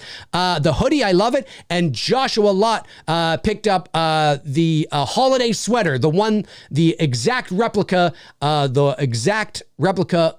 of the one that Olivia Hussey wore in the original Black Christmas. Very cool indeed. Very cool indeed. So shout out to Joshua and Nick and Gary. Thank you so much. Really appreciate that. It makes a difference. Makes a difference. It's gone up by like $400. That's just awesome, man. Really appreciate that. 558 backers, 67,597. I love it. If we can get to 68, I might have a freak out. I'm just saying. Maybe I'll freak out. Maybe I'll crap my pants, shit on the floor. I don't know. But I love seeing it. And we're up to, I love it. We're up to 56%. 56%. We're knocking on 60. We're knocking on 60. I think if the math is correct, 60% would be about 72,000. I think that's probably a little out of reach for today, but you never know. I mean, we raised $11,000 last week, but I'm not expecting that every fucking time I go live. But I think if my math is right, 60% would be about 72,000. That's cool. That's really cool. I'd love to get to maybe 68 today. Knocking on 70,000 is really cool going into month 2. Knocking on 70,000 is really great going into month 2. And again, shout out to everybody that has donated to the campaign, that has stepped up. I really appreciate it. Remember, you can donate when I'm not doing these streams either, right? You know what I mean? It's very important that when I'm not live having, conniption fits and embolisms and all that kind of stuff, that we keep those days where I'm not live, where it's generating some donations as well. So that's very important as well. But I love to see it. Thank you so much, guys. Awesome stuff. Awesome stuff. Indeed. Amazing. Amazing. Let me see here. Super chat comes in from Eddie Chase. My man Eddie Chase sends in $9.99, says, I love indie, but no reason there should be another movie. Prior one was major mistake. What's the point? Seems like shameless cash grab. Who wanted this movie? John Hamm should play him if they want a remake. I don't know how old John Hamm is. He might be a little too old. I don't mean he's old, but he's in his 40s or 50s. I'm not sure. I agree with everything you've said. But I don't think that should be the basis of the critique of the movie that comes out. So there's a big difference between a critique and an opinion. A critique can be somebody's opinion, yes, but an opinion is not necessarily a critique. So I agree in principle with what you've said, that really the perfect ending is The Last Crusade. Now, despite the fact that Indiana Jones and the Kingdom of the Crystal Skull was not a great installment, the ending of that movie with Marion and Indy getting married is pretty cool. That's like a second best thing. I mean, that's really cool, right?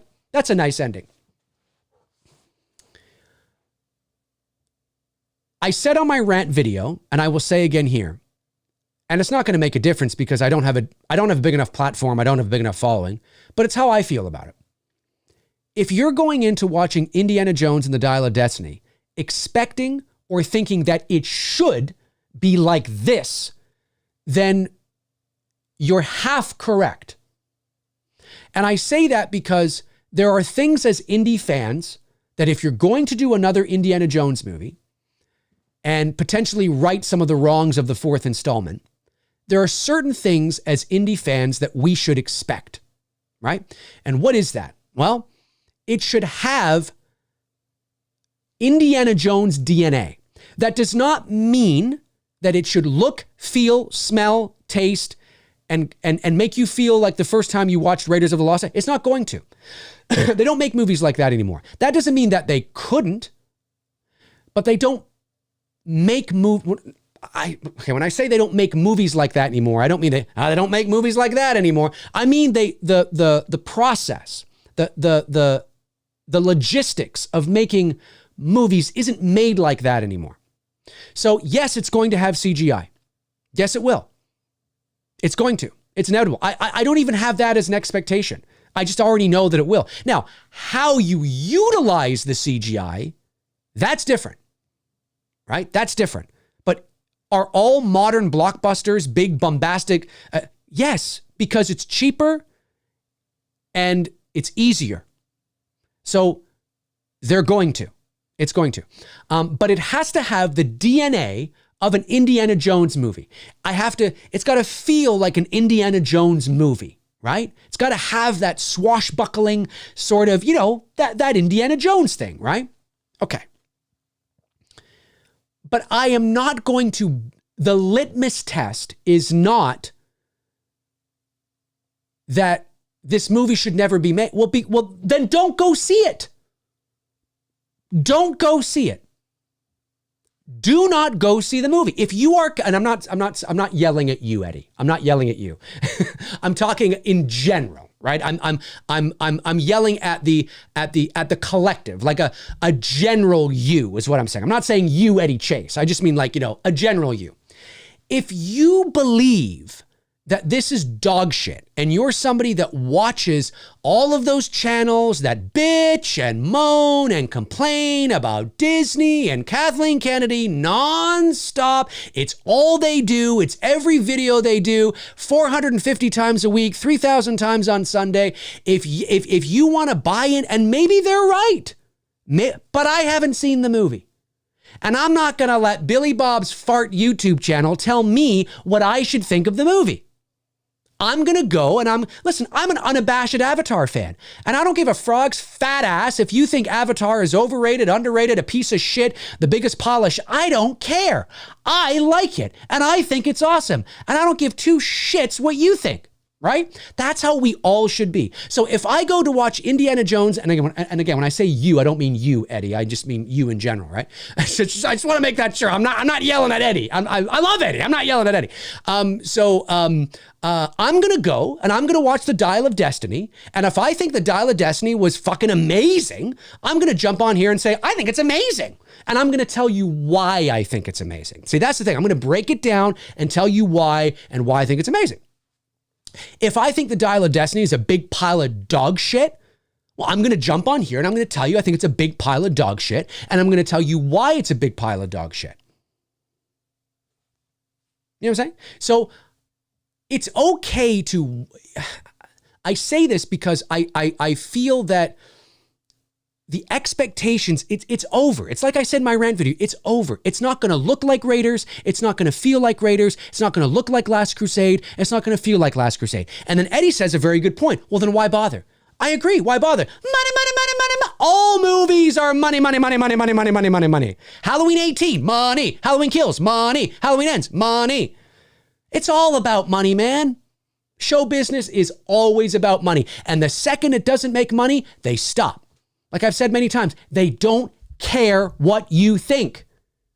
You could get into a show. You're into a show. If the show doesn't make money, Netflix doesn't give a frog's fat ass if story arcs are incomplete, character arcs are incomplete. They will cancel that show faster than a fucking whatever. Put in the analogy. I don't know. They don't care. But they don't care. Nobody's watching, not making money. Done. They don't care. It's about money. It always is about money. Now, that doesn't, again, I'm going to the extreme to make a point. That doesn't mean that, the filmmakers and the artists don't care about artistic integrity or stories or good. Of course not. Again, there's nuance to what I'm saying. I'm just speaking, I'm going to the extreme to make a point that is what it's about. Right? Of course, there didn't need to be another one. There didn't need to be another Star Wars movie either. Star Wars, it's always, at the end of the day, that is what it's about. And then, you hope that it's good. I'm going into this movie, Indiana Jones and the Dial of Destiny, treating this like exactly what it is. An aging rock band that sounds nothing like they did 40 years ago, but I hope puts on a good show, sounds pretty good, they're legendary, and I'm going to watch them one last time. And if I can walk away from the concert going, you know what? That was all, it was good. It was fine. It was fine. Did it blow me away? No, of course not. Of course it didn't blow me away. Did it make me feel like I was watching AC/DC and Back in Black in 1980? No. Why? Because it's not 1980 and Brian Johnson's 75 years old. But if I can walk away from the concert thinking to myself, oh, you know what? That was fun. I enjoyed that. Yeah, I enjoy that.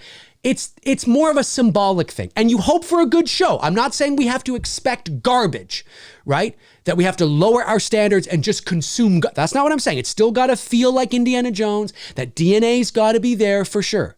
For sure. But I'm not one of these people that think, oh, look, a woman, woke. Like, no, please stop that. Stop that. God, let's watch the movie. Let's watch the movie and make up our own minds. You know what I'm saying? It's just, let's watch it. And if we like it, we like it. And don't be afraid to like it. Do you know how many people have made fun of me for liking Avatar? I don't care. I love Avatar. Love it. It's one of my favorite movies of all time. I love Avatar. I think it's great. I love The Way of Water. Because I made up my own mind. So we just got to lower our expectations, not on quality, lower our expectations on what it can never be what it used to be.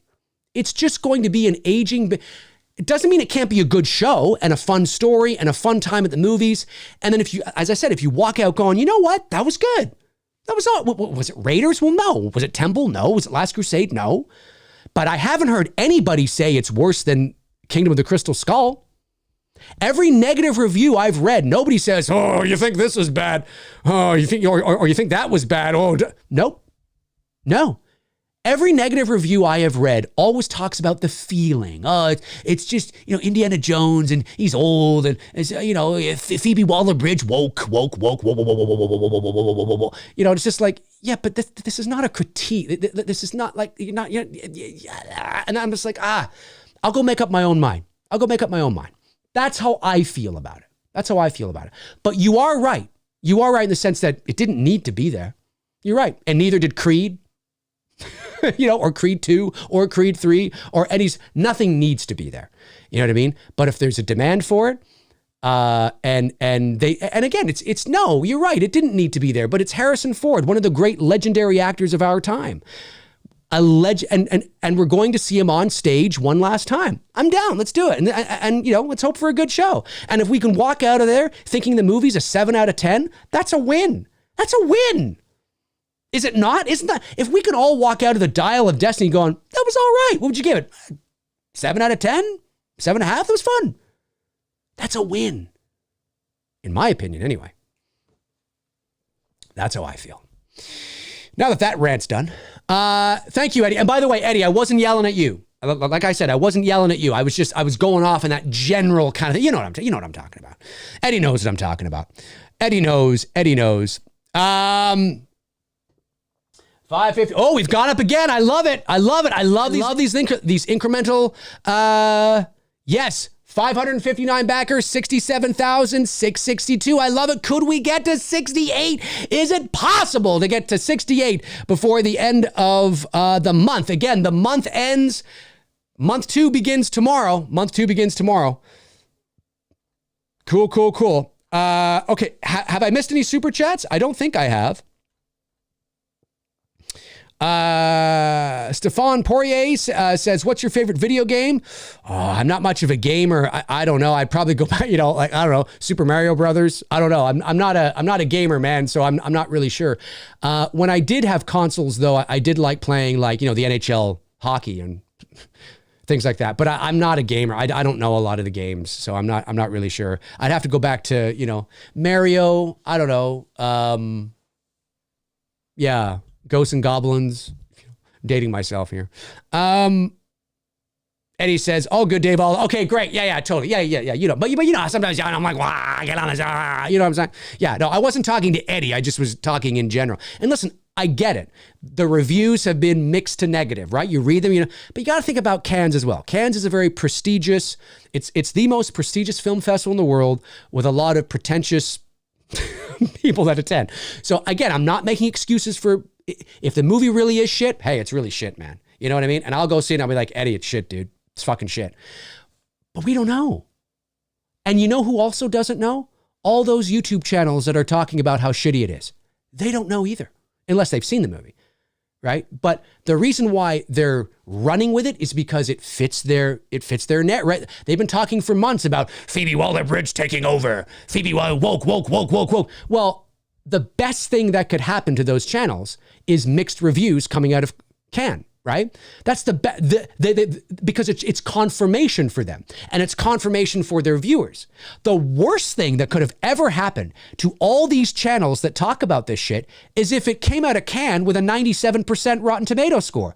That would have been awful for these channels. You think, now they would tell you, no, we want the movie to be good. We want the movie to be good. Do you? I don't think so.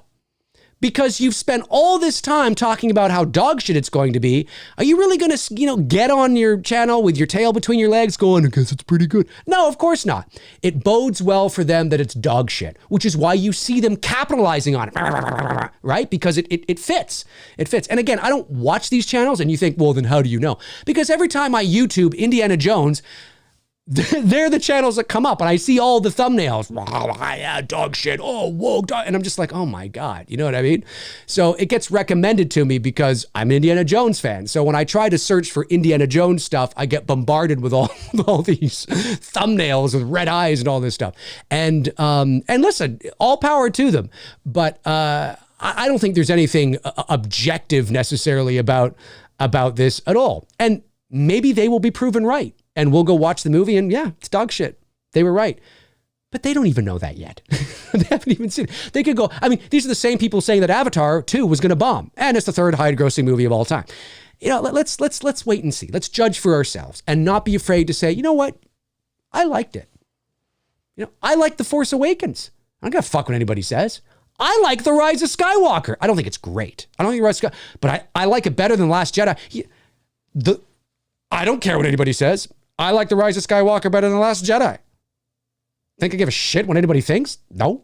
Don't care. Don't care. Don't care. And we should all be like that. Brooke Scarlett says, hey everyone, I'm back. Has Dave danced shirtless yet? No.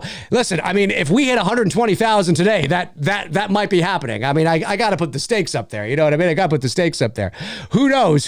But yeah, no, 67,662 is where we're at right now. Like I said, folks, we're so close to 68. It'd be great to get to 68. Let's give this person a shout out. I almost forgot about the shout out. Everybody who donates to the channel today, whether it's a donation or picks up a perk, you know, whatever the case is, you'll get a shout out. So we've got Ryan Whale, my man Ryan Whale, picks up a copy of the director's script. Thank you so much, Ryan. Really appreciate that. You'll love it. I think that's a limited quantity too. I think there's only 20 of those available. It'll be a copy of the director's script with notes on it, right? So you'll get all the notes from our script. Again, not the original, it'll be a photocopy, but still really cool shit, if I do say so myself, and we will send that to you. And you get other things with that as well. I think you might actually get the digital download package and your name in the end credits and all that kind of stuff. So, yeah, we're doing well. It's nice to see that we recouped where we were yesterday, because somebody did refund a Two Dudes perk, but it was quickly picked up today again, which is great. I like to see that. I like to hold on to as much of the donations as we possibly can here, folks. That's very important. Super chat comes in from Brandon Jackson. I haven't seen Brandon Jackson in a while. Nice to see you. Sends in $10. Thank you very much, Brandon. Says, hi, Dave. Just want to clarify. Jackson is my middle name. Okay, very cool. But my last name is Linus. Is that how you say that? On the Indiegogo campaign. Okay. Didn't want you to think I'm a bullshitter when didn't see my middle name. Oh, no, not at all. I wouldn't have thought that. People use their middle names, aliases, that kind of stuff all the time. Very cool, man. Well, thank you so much for sending in that super chat, and thank you for donating to the campaign. I really appreciate that very much, very much. Let me see here. Stefan Poirier says, coolness. Mine is Duke Nukem 3D. I think I heard of Duke Nukem, but I'm not familiar with the game. I have no idea who the character is. But that's cool. That's awesome. Evil Alex says, I love kills and ends. Most of the chat hate them, so I really don't care. Loved Indy and James Mangold. Gonna watch it and see how I see for myself. That's it, man. That's it. Yeah. Listen, if you like Halloween 5, own it. If you love Halloween, Resurrection, own it. I think it's a piece of shit, but if you don't think it's a piece of shit, that's okay. See, here's the thing. As long as we can quantify, we can articulate and explain why we like something or why we don't like something, then it's fine. The only time that I will ever go, is if somebody says to me, I think it's shit. And it's like, oh, okay, well, why? And they're like, it's fucking shit. Fucking woke shit. Okay, you think it's woke? Yeah. Okay, well, what's woke about? Girl power. Oh, I didn't think, well, what, okay. Like, you have to be able to really get into the weeds. You have to. Because what that tells me, when somebody can't on their own, in an articulate way, explain why they don't like something, that tells me that they're likely somebody that's just glommed onto buzzwords, watches a lot of stuff that is, just confirms it's confirmation groupthink, right? I mean, they glom onto buzzwords. Woke is a buzzword. Listen, guys, 90% of the time, whenever I hear it, I'm not saying that there isn't a woke problem in the world. There definitely is with certain things. We know that. But 90% of the time when I see people use the word, They're using it incorrectly. They have no idea what the fuck they're talking about. But they think that, oh, this means this and this means, and they're glomming on to buzzwords and all that kind of stuff, right? As it relates to the entertainment industry. And that's where I'm like, no, just because there's two gay characters in the movie doesn't mean that, yeah, yes, it does. Okay, well, it does for you. And so you run into that problem as well, right? You know what I mean? And look, Black Christmas 2019. Yeah, we all can be like, okay, that's the perfect example of a political message with a movie attached to it. You know what I'm saying? That, you know, it's very obvious, right? But anyway, I could go off on a tangent, but what was I saying? I totally forgot what I was saying now. I totally forgot what I was saying. Just own stuff that you like, right? Like own things that you like, you know, and as long as you can tell me why you like something or why you vehemently just do not like something, then that's fine. And if you don't like something because you believe it's woke, you have to tell me why you believe it. You can't just tell me it's woke. Okay, well, what does that mean? Tell me what you think it is. And then you have to be prepared to fight for it if I or somebody else says, no, that's not what that means. It's this, this, and this, and this. You can't just go, wow, fuck you, you know what? No, you have to be well versed in it, right? You gotta be able to fight. I don't mean fight as in yell and scream, but I mean, you gotta be able to present your argument really well. You have to know what you're talking about. And half the time people have no idea what the hell they're talking about. They just watch videos and channels and glom onto buzzwords and take that into the real world, and they use it to just for something they just don't like. And it just doesn't happen with woke. It happens with a lot of stuff. There's many examples of that kind of stuff over the years, even before this new stuff came in. You know, people just want to feel like they're part of a community, and you know, they're angry, and then they take I mean, I can't tell you how many times people have gone from 0 to 100 on me in like a Twitter tweet or a comment here, and I'm just like, whoa, where did that you're just angry at the world. Like you need to go somewhere and vent, because you know what I mean? Like we see that, right? It builds up, it bottles up, and people just need to get it out. And then, you know, half the time they don't know what the hell they're talking about. Again, I'm not saying that there isn't an issue in the entertainment industry with that stuff. I just find that a lot of the times people will label stuff certain things, and it's like, no, that's not. No, that's not right. No, that's you know what I mean? Anyway, that's how I feel about it, but I'm sure there's somebody that's going to comment and be like, no, Dave, no. Atrocitus sends in $2, says, if Alien came out today, people would say it was woke. Probably. Yeah. Same with Terminator. Yeah. Or T2 especially. Yep. For sure. Yeah. And again, it's not that the term woke is that there aren't things that it absolutely exists. It's just, I think people have glommed onto it and are using it. A lot of people are using it as a buzzword incorrectly. Just because A exists, or just because A and B exist in this situation, that doesn't mean in and of itself there is a agenda, or no. We got to be more nuanced about this. You know what I mean? Because if everything is woke, nothing's woke, you know? And so it just, yeah, it's frustrating to me. Very rarely do I hear people use it correctly. And then every now and then I'm like, oh yeah, that is, you know what I'm saying? So we got to be very careful when we toss that word around, right? It's like, it's become like, you know, I mean, this is a less, you know, but it's like people say, you know, the GOAT or legendary. Half the time, no, reserve the GOAT and legendary for real legends. Okay. And, you know, anyway, I could go off on a tangent. Josh Lott sends in a very generous super chat, $20. Thank you, Josh. Really appreciate that, man. Says, just out of curiosity, Dave, did you ever see the movie Offerings from 1989? It's basically a total ripoff of Halloween, so much so that it may as well have been in the franchise, but it's better than some of the sequels. The Offerings? No, Josh. I don't even know if I've heard of this movie. I have to check this out.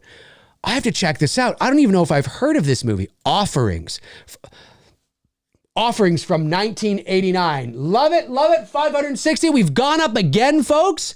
We've gone up again. I love it a little bit. Let's see. Every little bit helps, folks. Let's see if we can get to 68 before the end of the stream. We've got, is it Johan Hatzbaka, is that how you say that? Johan Hatzbaka has picked up the double blue. I love it. Picked up the double blue. We're sitting at, oh man, we're so close to 68. We're so close to 68. We are sitting at, let me see here. We are sitting at now we're sitting at 67,767. 67,767 because of a double blue perk, 56%. Man, we are less than $2,500 away. We're essentially less than $2,300 away from 70,000 Canadian Billy Bucks. 34 days left. Again, that's going to change over to 33 at about 4 p.m. Eastern Standard Time today. 560 backers. Can we get to 575 today? 575 backers? I don't know. Can we do it? We're going to find out. We're going to find out. I have no idea. But we're going to find out. Offerings. Let me just Google this. Offerings. 1989. There it is. A ripoff of Halloween. It could be in the franchise. Okay, Offerings is a 1989 American slasher film, written, produced, and directed by Christopher Reynolds. The plot, genre is... actually, I don't want to read the whole thing. Let me just go to like an IMDb so I get a synopsis. 10 years after he was pushed down a well, a young man kills off the neighborhood bullies who tormented him and leaves their body parts as presents for the one girl who was kind to him. Well, it sounds very different. I mean, other than the fact that you have a boy who was bullied. I mean, but we don't even know if Michael was bullied in the original. I think there's probably a lot of parallels and similarities. I'll have to watch this and see for myself. You know, has a boy, comes back, gets his revenge. Offerings, 1989. I'll be very curious. Maybe there's some parallels, right? There's some things. Like I just saw the trailer is playing here, and you know, he escapes from a hospital. The town kind of looks Haddonfield-ish. Girls walking along. The boy is staring at her. Yeah, so there's probably a lot of parallels in terms of the way it was shot and things like that. I've never even heard of this movie. I'm gonna have to watch that. Thanks, Josh. I appreciate that, man. Thanks so much. I've never even heard of this movie, but I'm always down to watching something that it's got some Halloween vibes to it. Maybe Halloween vibes. I'm not sure. Okay, have I got all the super chats? I think I've got all the super chats as far as I know. I think so anyway. I want to make sure. Again, happy Memorial Day to all my American brothers and sisters south of, it's tomorrow. Memorial Day long weekend, I guess I should say. Hope you're all enjoying your long weekend. Things are going well. The campaign, the Billy Bucks sitting at, we've gone up again. But it's not reflecting yet. We've gone up again. Let me check here. Let's see what's happening here. Hang on a sec, folks. We've gone up again. Let's see what's going down. The campaign's not reflecting it yet, but it might in a couple of seconds. Before I head over and give the shout out. We're gonna see it change here in a second. 561 backers, 67,000. That should change unless. Oh, hang on. Unless no. It should change. Unless it should. Hang on and keep refreshing here. See what's going to happen. Oh, maybe not. Let me hit the refresh on this button here. Unless I'm. There we go. Okay. Yep. Beatrice, is it Beatrice Lundblad? Beatrice Lundblad? Am I saying that right? Beatrice Lundblad from Sweden. All the way from Sweden. Amazing. Picked up a Christmas warmth. Yes, a hoodie. I love it. Thank you, Beatrice. I really appreciate that very much. So shout out to Beatrice all the way from Sweden, picking up a Christmas hoodie. I love it. So yeah, that should reflect that in a second there. There we go. There it is. 67,872. Oh, we're knocking on 68, folks. We're knocking on 68,000.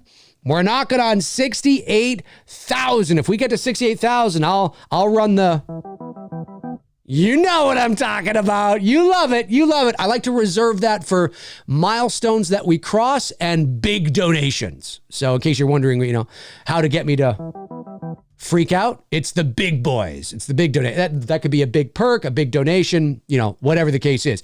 But everybody that donates while we're live here today will get a shout out. For sure.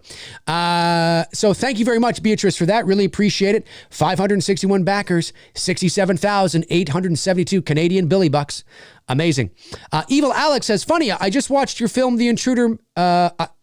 Funny, I watched your film, The Intruder, many years ago before I found you. Oh, very cool. Searching for a film to watch at night. Liked it a lot. Very well done. Then I found you again, Halloween 18 trailer reaction. Very cool. That's so cool that you just discovered that. That's awesome. Yeah, that was a fun movie to shoot. For those that may not know what Evil Alex is talking about, I shot a short film in 2011 called The Intruder, and it's based on the first 20 minutes of the original When a Stranger Calls. And the movie's about 20 minutes long or something like that.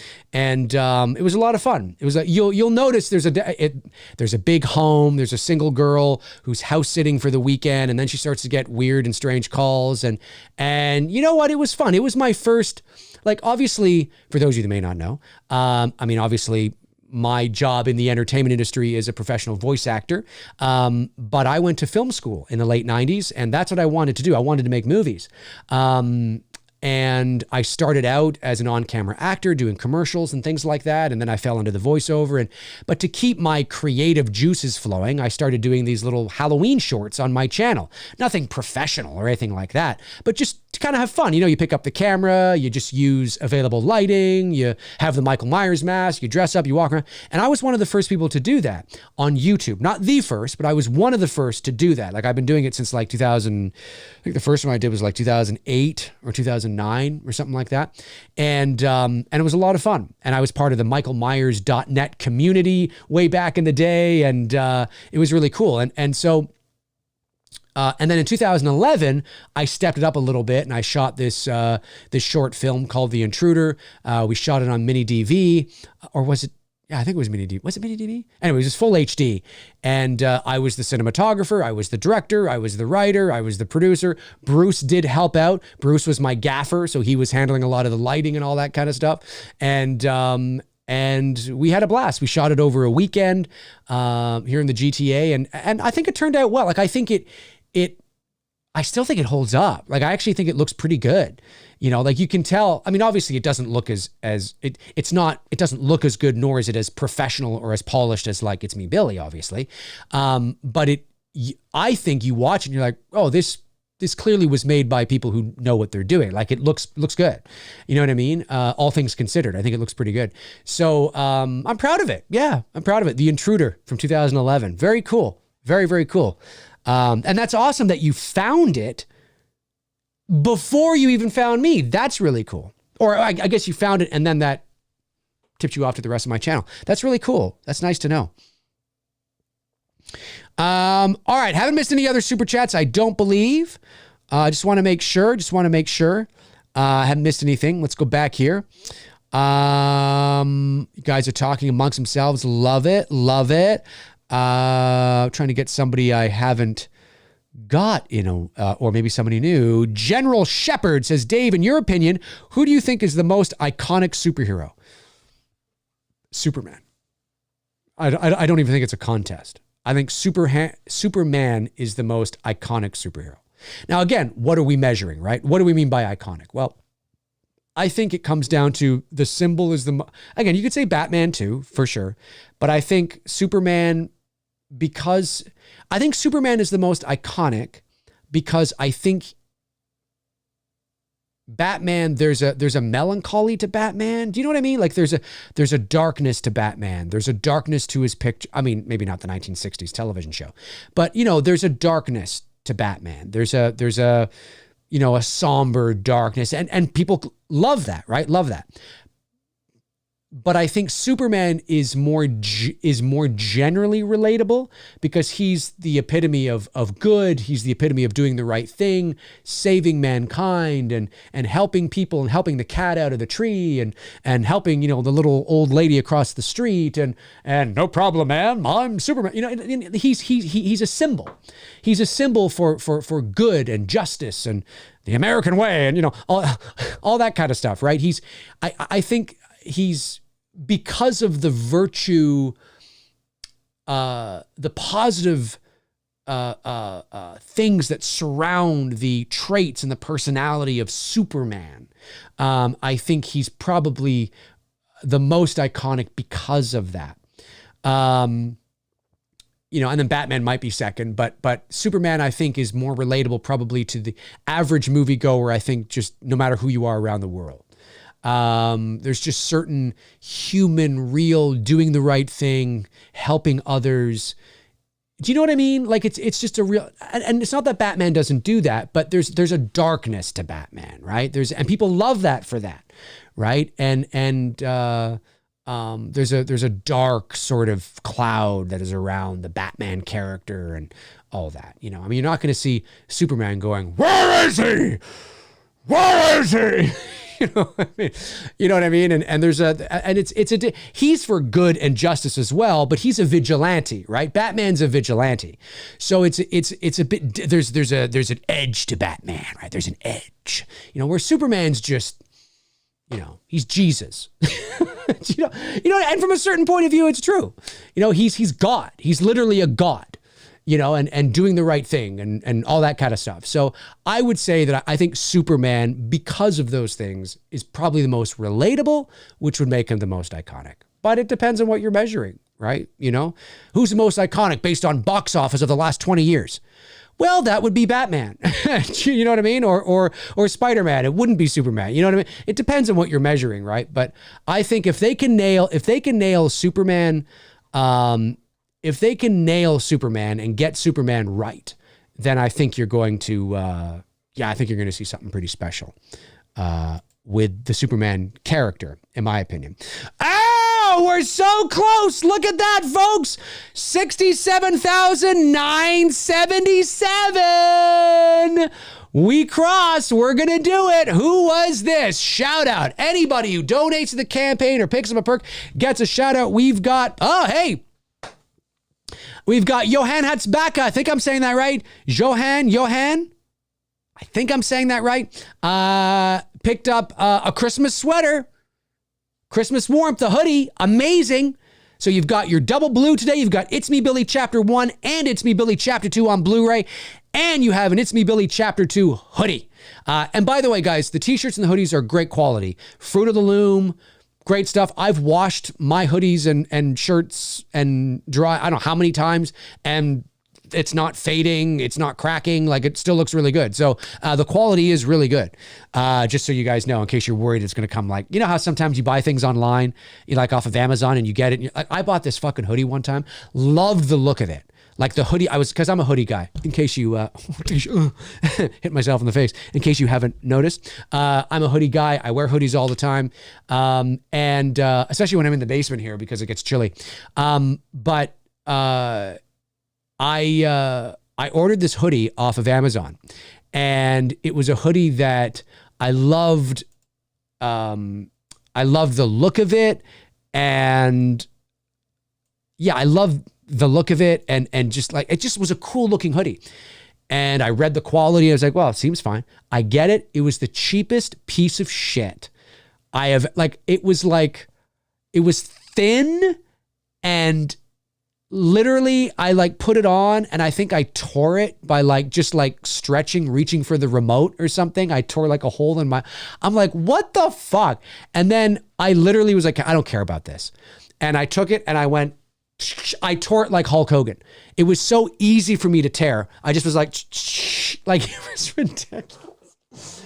It was ridiculous. It was like, what is this? Paper?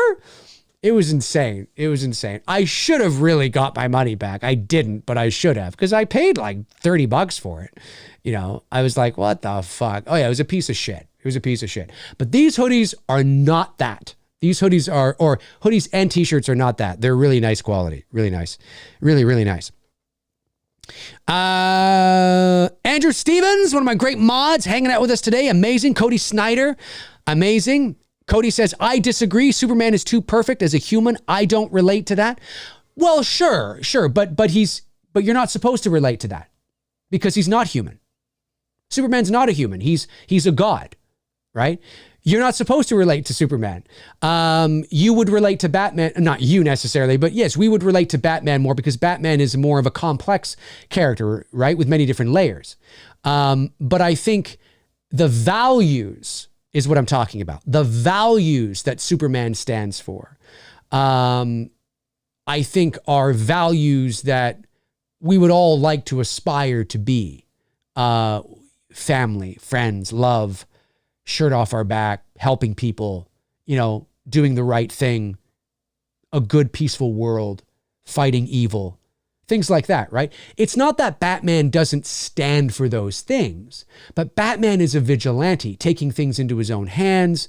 He's not a superhero with superhero powers, right? So he's a complex character with a lot of layers. I'm not saying Batman's not iconic. He is iconic. But I think Superman has reached, I think Superman is you would find, I mean, maybe it's an American thing. I don't know. With all due respect to my American brothers and sisters, sometimes Americans can get, very into their own. What did they say? That I think Americans, I read somewhere online that more Americans don't have a passport than do, which is because why do you need to leave your own country, right? It's a big world out there, folks. And I say that with all due respect. Obviously, it is I love my American brothers and sisters, but American culture can be very self-absorbed, as we know, and it's a big world out there. And so I think Superman, it's the values I'm talking about. I think they're more relatable in that regard, whereas Batman is he's a dark vigilante, emo, melancholy goth kind of guy. Not really, but you know what I mean, right? You know what I mean.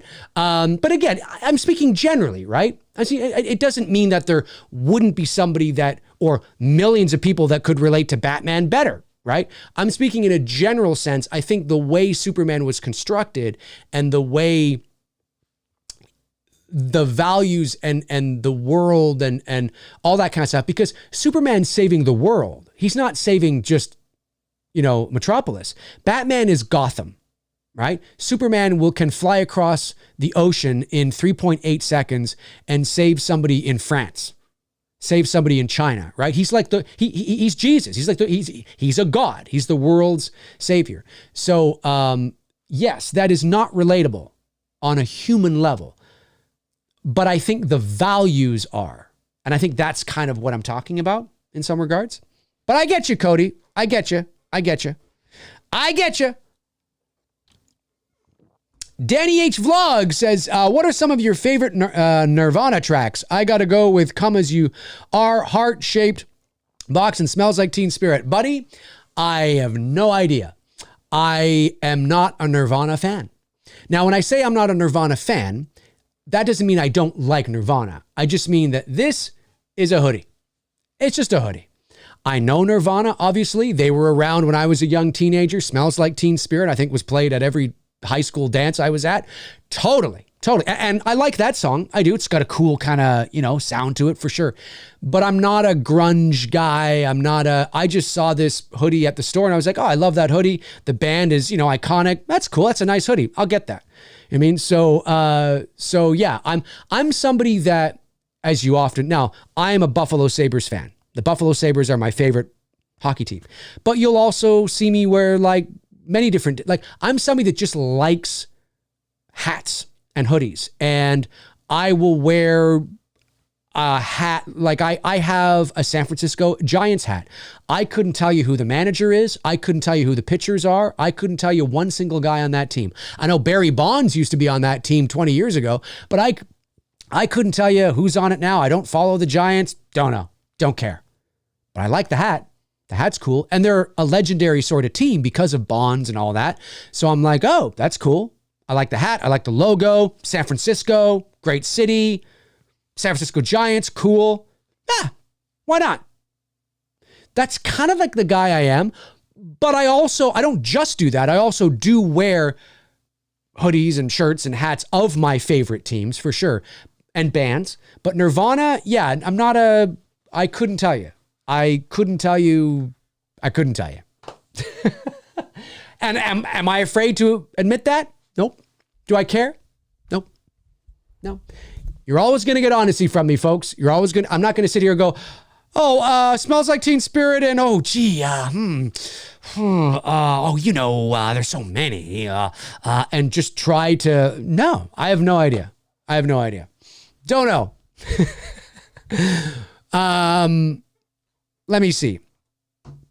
Sebastian says, I do that, but with football hoodies. I'm a soccer guy. Oh, there you go. See, it's exactly, there's so many hats I've seen. Like I could pick up guys, when I was in high school and in college, well, not so much college, not so much high school, more college. By the time from 98 to 2004, I used to wear New York Yankees hats all the time.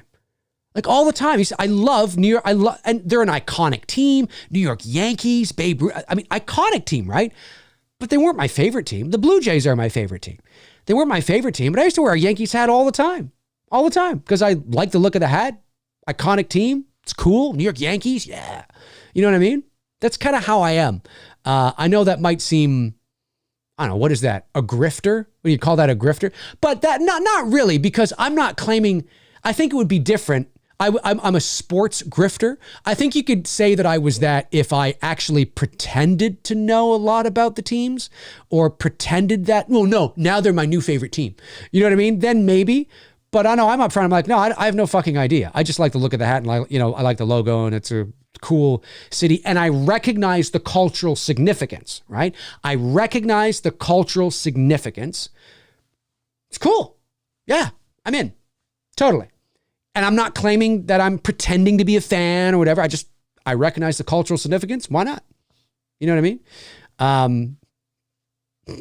If that seems like a cop-out to somebody, I can't help you. But hey, cool shit's cool shit, right? I don't believe that you have to be, that the only people that can wear, a Sabres hat or a Leaf hat or, whatever, are people that, no, you have to be a fan of that team. Now, generally speaking, when you see people wearing stuff, they probably are a fan of that team. 100%, right? That will always be the majority.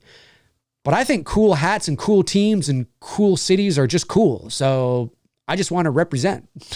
You know what I mean? That's all it is for me. All right, let's see here. We're still knocking on 668, folks. Knocking on 68, 67,977, 562 backers. We're basically, $27 away. No, excuse me, $23 away from 68,000. I hope we can get there before the end of the stream today. We've just crossed 2 hours. We'll go a little bit longer today, maybe 2.5. We'll see. We'll see how it goes. But if we can get to 68, that would be great. But we got to keep this going. We enter the 5th week tomorrow. It's very important we keep this going. Very important. Got all the super chats? I think I have. I don't think I've missed any. The last one was from Josh Lott. Yes, talking about offerings. Great. Okay, just want to make sure that I haven't missed anything. I've not missed anything. All right, let's see here. Yeah, Ian David says, hurry up and get rich, Dave, and make the damn movie. Well, I do okay, with my job. I mean, I'm certainly not a multi-millionaire, but I do fine. I do fine, we'll say, but certainly, no filmmaker funds their own. Well, unless you're George Lucas, of course. I guess you could fund your own movie. But for me to fund this movie, I'd have to break into I'd probably have to cash some sort of savings bond, RSP, whatever, all that kind of stuff. see, it'd be different. I'd be willing to do that if I could make money from it. You know what I mean? Hey, you know what? It's an original piece. You know what? I'm going to go to my bank.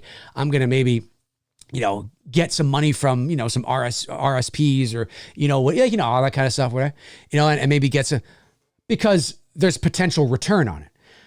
But we can't make money off of this.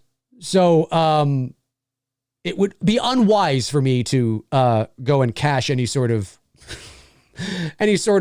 savings bonds or anything like that to try and make this this film. Even to get a loan would be like, how am I going to make it?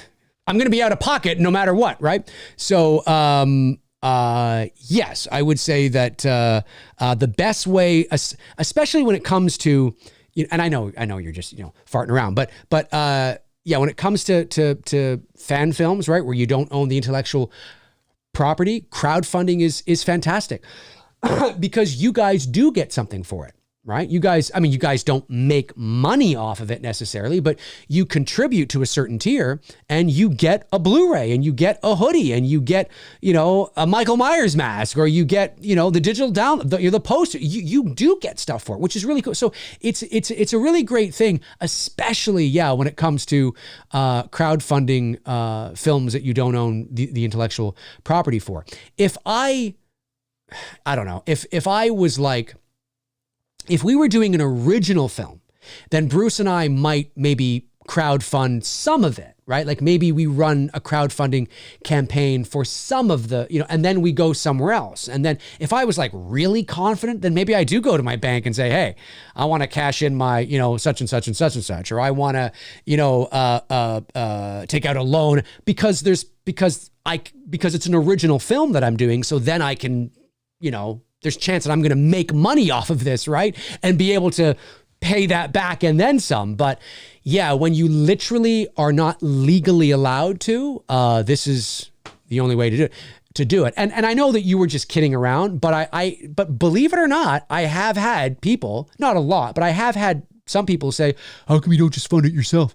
And it's like, well, A, it's $120,000, and B, I would be out $120,000. I can't make that back. So why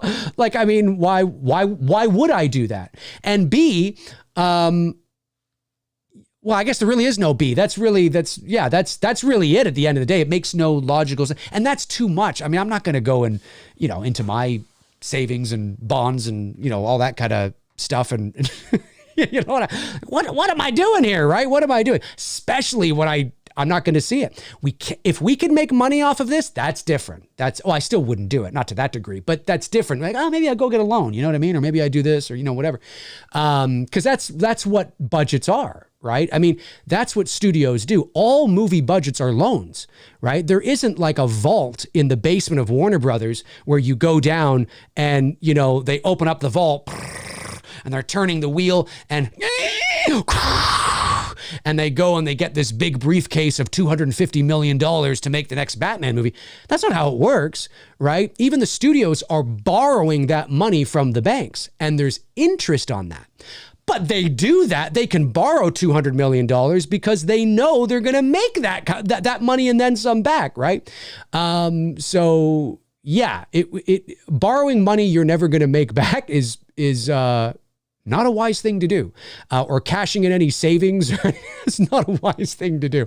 And again, I know you were just, but I wanted to take the opportunity and kind of say, kind of talk about that, because it's true. I had somebody say, why don't you just do it yourself? And it's like, well, what do you mean? Why do I just do it myself? Okay, yeah. Honey, you know that? Well, you can forget it. It's over, babe. It's over. Oh, are we going to see a return? Nope. No return. Oh man, that's funny shit. All right, let me see here. Where are we? Oh! Yes, we've done it. Ladies and gentlemen, 68,115 Billy bucks. We have crossed $68,000, 564 people. I am loving it. Amazing, ladies ladies and gentlemen. Amazing. Unbelievable. Lee Bowers, Dave, my man, it's going to refresh the page. I just did. Who was this? Let's give them shout outs. Jesus, could we get to 68.5 before the end of the stream? I don't know, but it was 2 donations that came in. Lee Bowers, my man, Lee Bowers, donates $100, and then Josh McKenna, one of our great supporters here on the channel, Josh McKenna sends in $38 and brings us to a total of $68,115. Ladies and gentlemen, we are less than $2,000 away from 70,000 Canadian Billy bucks. The month is over tomorrow. Month number 2 begins tomorrow. It will be 1 month, 4 weeks exactly, tomorrow morning when we launch the campaign on May the 1st. All of you have stepped up to bring us in 1 month so far to 56% of our production budget, 68,115 Canadian Billy bucks, 564 backers. This is amazing. We have a long way to go. There is a long way to go, 44% to make up. Still about $50,000 to make up. I know, it's big, but it can be done. It can be done. It can be done. All of you out there that have yet to donate to the campaign, this next month begins tomorrow. This is it. Let's show the world how it's done. Let's show them how it's done. We can do it together. And I sincerely mean that. This is not some sort of fake political speech where you got some guy at the podium going, we can do it together. We are amazing. This is about us and the community. Let's do it together. When really you have no fucking say what's not at all. Yeah, you vote. Sure. Okay. That's important. That's great. I mean, that's important. Don't get me wrong. But I'm just saying it's not like, you know what I mean? We've seen one politician. You've seen them all. Broken promises. They say they're going to do something. They just say it. They just say it to get your vote, and then when they're in office, they don't do it. This isn't like that. This is literally from the fans for the fans. Without these donations, there is no It's Me Billy Chapter 2. It's not like we can have a failed campaign and then Bruce and I get online and say, well, folks, the campaign failed, but don't worry about it. We're going to truck along anyway and make the movie. Huh, what? How? With what? With what, right? It doesn't work. It doesn't work, right? This is literally what we're doing. We are raising the production budget for It's Me Billy Chapter 2. And to see this go up today is great. I'm so glad that we recouped that 2 dudes and some bullshit perk. Really glad about that because that obviously brought us down a bit. We've had a successful day so far today. This is fantastic. Could we get to 68.5? I don't know. If we get to 68.5, that means we're just an associate producer perk away from 70K. I'm just saying. I'm just reminding people out there who are watching, because listen, there's a lot of people that comment in the chat room. There's a lot of people that get involved in the community, and then there's a lot of people that watch me from afar, right? First time commenters, no time commenters, they just like to watch from a distance. You know what I'm saying? I'm just saying, man, we can do this. I know we can do it. I know we can do it. Amazing. Thank you so much to Josh McKenna and Lee Bowers for getting us over the hump on that. Really appreciate that. Really appreciate that. Awoken Nightmare says you're $285 away from 57%. Are you serious, dude? $285. Oh, we've gone up again. We've gone up a little bit. This is good. This is good. 68,220. I'm loving it. I'm loving it. Who was this? It's just like McDonald's. Ba-da-ba-ba-ba. I'm loving it. Who do we got here? We've got Alex Garcia. Alex Garcia, my man. Alex, yes. Alex has stepped up and bought the double blue perk, It's Me Billy Chapter 1 and 2 on Blu-ray. I am loving it. Thank you to Alex Garcia. Amazing. Amazing. 68,220 Billy bucks, 565 backers. Whew. Incredible stuff. I'm loving it. I'm McDonald'sing it. Ba, ba, ba, ba, ba. Incredible. Incredible. Really great stuff. Really great stuff. Mr. Blonde 90 says, Dave will reach 70K by the end of the stream. I don't know, man. It depends how much longer I'm going to go, right? I mean, the stream is already at 2 hours and 17 minutes. You know, I mean, I usually like to take these things anywhere between, you know, maybe 2.5 hours. That only leaves us another 10 minutes. I might be able to push it to 3 hours, maybe today. We'll see. It depends on the momentum of the chat. Depends on, you know, is the chat running stale? I don't mean you guys. I just mean, you know, the conversation. Are there good questions? Are there good conversations? I always like to kind of feel the pulse out of the chat. Has the stream run its course? You know, because sometimes there's just like a natural endpoint, right? Like when you're having a conversation on the phone with somebody and you're like, all right, then, well, I guess I'll let you go. You know, there's always that sort of natural endpoint. The conversations come to a close. Streams are no different. Streams are no different, ladies and gentlemen, that sometimes there are natural endpoints to streams and to conversations. It's not personal. Just, you know, I feel it. You probably feel it too, right? You know what? We're going a little long here. Maybe it's time to wrap it up and hey, bada boom, bada bing kind of stuff. Those things can happen too. I'm feeling that we're getting there. You know, we're kind of, you know, we're almost there at the very least, if we're not there yet, but incredible to see this. Incredible to see this kind of contribution kicking in. Amazing. 68,220, 566 backers. I don't think that's changed. Let me just see here. I thought it went up, but I don't think it has. I think that was just me without my glasses. No, it has. It has gone up. It's gone up by $14. We got Steven Ginterclay. Is that how you say that? Is it a soft G or a hard G? Steven, thank you so much. Just picked up the end credits perk. Got your name into the end credits. Thank you so much. I really appreciate that. Every little bit counts, folks. Every little bit counts. Yes, and there it is there, going up, of course. Let's see it go up. We've got, go to the other screen here, 68,234. 68,234. We are getting close to that 57%.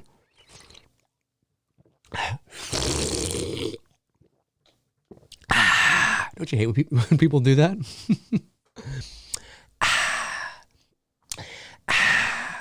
It's crazy. No other super chats, right? I just want to make sure I haven't missed any. I haven't seen any come in. Let me go back to the other screen. No. Okay, good. I just say that just to make sure I haven't missed any super chats that haven't come in here. Boom, boom, boom, boom. Let me see here.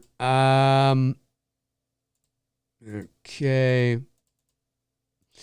All right, just want to make sure. All right, let me see here. Scrolling down. Let me see. People are just saying, Dave. Ghost Mysteries said, I just donated to the film. Ghost Mysteries, you just donated to the film. Just now, or was that you from before? We're at 568. Oh, we're at 568. Okay, so we've gone up here, and the numbers haven't reflected it. So we'll wait here for a second. We've gone up by 2 more backers. We'll wait to see before. I mean, I you know, again, I only like to, you know, to use that with big blockbusting moments. Let's see here. How far have we gone up? The number has not reflected it yet. The anticipation is growing, ladies and gentlemen. The anticipation is growing. Very exciting here. I hope you're all having a wonderful long weekend. Let's hit the refresh button here again to see if it has. Yes, it has. Oh, it has. Look at that. 68,454. The McRae's are stepping up. They're stepping up. Amazing. Who do we got? Let's give them shout outs, folks. We've got Eric B. Willis. Eric B. Willis picked up a Claire signed photo. Amazing. Awesome. So glad to see one of those go. It's been a while since one of those have gone because it's really cool. It's really cool. Lynn Griffin will sign that photo for you. And that's really awesome. That's really awesome. And, oh, hey, very cool.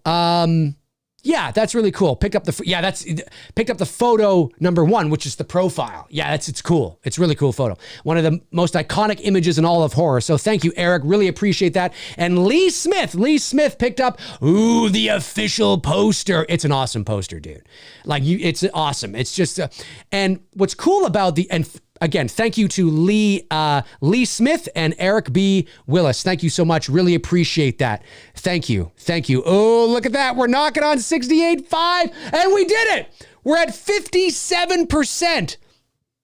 We're basically $1,500 away from $70K, 3% away from 60% of our budget. 588 backers. Amazing. Absolutely incredible. Absolutely incredible, guys. 34 days to go. Again, that's going to change over to 33 days in about another half hour or so. Incredible. Yeah, the poster for It's Me Billy Chapter 2 is great. And we wanted, if you look at chapter 1 and chapter 2, there's a color scheme happening, right? The chapter 1 poster obviously was kind of, there's like an ominous sort of thing about it with the green phone and the background and the green kind of, and then chapter 2, it's like, oh, we get even darker because chapter 2's poster, there's the red, the red and the black, the deep blacks and the Christmas lights and things like that. And when you put the posters beside each other, you get red and green, which is not just Freddy Krueger colors, but Christmas colors. So that was intentional and by design. Yeah, love it. Love it. Amazing. Marley Kiko, am I saying that correctly? Sends in nearly, okay, is it €2.50? I don't think that's the way it would be because pence are for pounds, right? Anyways, €2.50. We'll say that. Thank you very much. It says, hi, Dave. What are your thoughts on Rosemary's Baby? Oh, I love Rosemary's Baby. Love Rosemary's Baby. Yeah, Rosemary's Baby is one of my favorite psychological horror films of all time. I also, it was on my list of favorite psychological horror films yesterday when Bruce and I were on the Slaughtered Lamb movie podcast yesterday with Frank and Darren. We were talking about some of our favorite psychological horror films, and Rosemary's Baby is up there for me. I love just the gaslighting that, Mia Farrow, her character's neighbors do, and that sort of insidious build, and the neighbors seem sort of nice and friendly, but how they, psychologically manipulate her husband, and now her husband's beginning to turn on her. Mia Farrow thinks she's going crazy. Just the paranoia, like that scene when she's in the phone booth and just random people are walking by, but for some reason, all of a sudden they become really suspicious. Do you know what I mean? And it's a great film. Love that there's this secret passageway that connects, the two apartments. It's a great film. I mean, listen, I know Roman Polanski, but it's a great movie. And one of my favorite, it's got such great rewatch value too. And yeah, it's a great film. One of my favorite psychological horror films for sure. It would be in a top 10. Yesterday on the Slaughtered Lamb, we were talking, at least my list was like, here are 5 of my favorites, not necessarily my top 5, but if I did a top 10, Rosemary's Baby would be on it for sure. Hands down. No doubt about it. Love that film. Yeah. Really, really good film. Thank you for the super chat. Really appreciate it. Really appreciate it very much. General Shepard says, Dave, how do they police copyright on AI since they are now able to use celebrities and artists' voices to create music and videos? And do you think it would be a problem in the future? Well, the short answer is I don't know. I have no idea how they're going to do that. Obviously, as a professional voice actor, this is a very big thing for us in the voiceover world right now. More so at least right now, more so as it pertains, again, I'm speaking as a voice actor, more so as it pertains to the world of, say, like training videos, interactive voice response, which is IVR. So, if you call like your cell phone company or something, hello and welcome to Virgin, press 1 for, press 2 for, that kind of thing. Because that doesn't require a lot of emoting and a lot of sort of emotional nuance, training videos, corporate training videos, prompts, IVRs, things like that. Companies are already using AI voices for that. But up until recently, obviously professional voice actors would do it. I've been hired to do many training videos and prompts, and I'm the voice of many different companies around Canada, and I think even in the States too. There's a couple of IVR, hello and welcome to blah blah blah that I've done. So in the world of AI, that is being hit hard right now. Commercial voiceover, network promos, movie trailers, and especially animation, in terms of voiceover, AI is not touching right now. Maybe a little bit of the commercial, but commercial voiceover work, the AI voices are pretty good, but they're not, they don't quite yet sound fully human. There's still a little bit of that, like as is the case for, the deep fake stuff. There's a little bit of that uncanny valley, even with AI voices still. Some are better than others. Some just sound complete AI and it's just dog shit. And some are like, oh, that kind of sounds like it could be a person. And then you listen to it long enough and you're like, yeah, no, it's still kind of AI. So there's still a little bit of that there. But with commercial work, obviously, you need that emoting. You need that nuance and that performance. And with animation, I mean, AI has not yet got to the point where you can, take a voice and make it go, woo! Yeah, well, I guess I'm going to climb the hill. Yes. I mean, animation voiceover actors, for which I am one. I'm on 2 series right now and just auditioned for another one the other day. It's something that's on our radar, but it's not an issue right now because of the emotion and the character and about, the nuances and the idiosyncrasies of the character and what brings a character to life and all that kind of stuff. But it is in the world of professional voiceover. It is on our radar right now. My contemporaries, my colleagues, my other voice actors, big and small, I can see them. It's a thing. It's a thing in the entertainment industry, period. So I don't know how you police it other than rules and regulations, which is what a lot of the WGA strike. It's not the only thing, but it's what the WGA, it's part of what they're striking. It's on the agenda. It's not the only thing, but AI is something that needs to be nipped in the ass now when it comes to writing, when it comes to acting, on camera acting, the likeness of somebody, you can't just use it because, somebody's got to get paid, you know what I mean? And certainly in the world of voiceover. So I don't know what the answer is. I'm keeping my ear to the floor and sort of an eye on it on the peripheral. But I will say that, off the top of my head, yeah, you write it. There should be rules and regulations about what you can and cannot do with an actor's voice and with an actor's image, that's where, the union comes into play big time. If you are a non-union voice actor or a non-union actor, ooh, man, it can be really tricky, you know what I mean? And because you have nobody looking out for your best interest.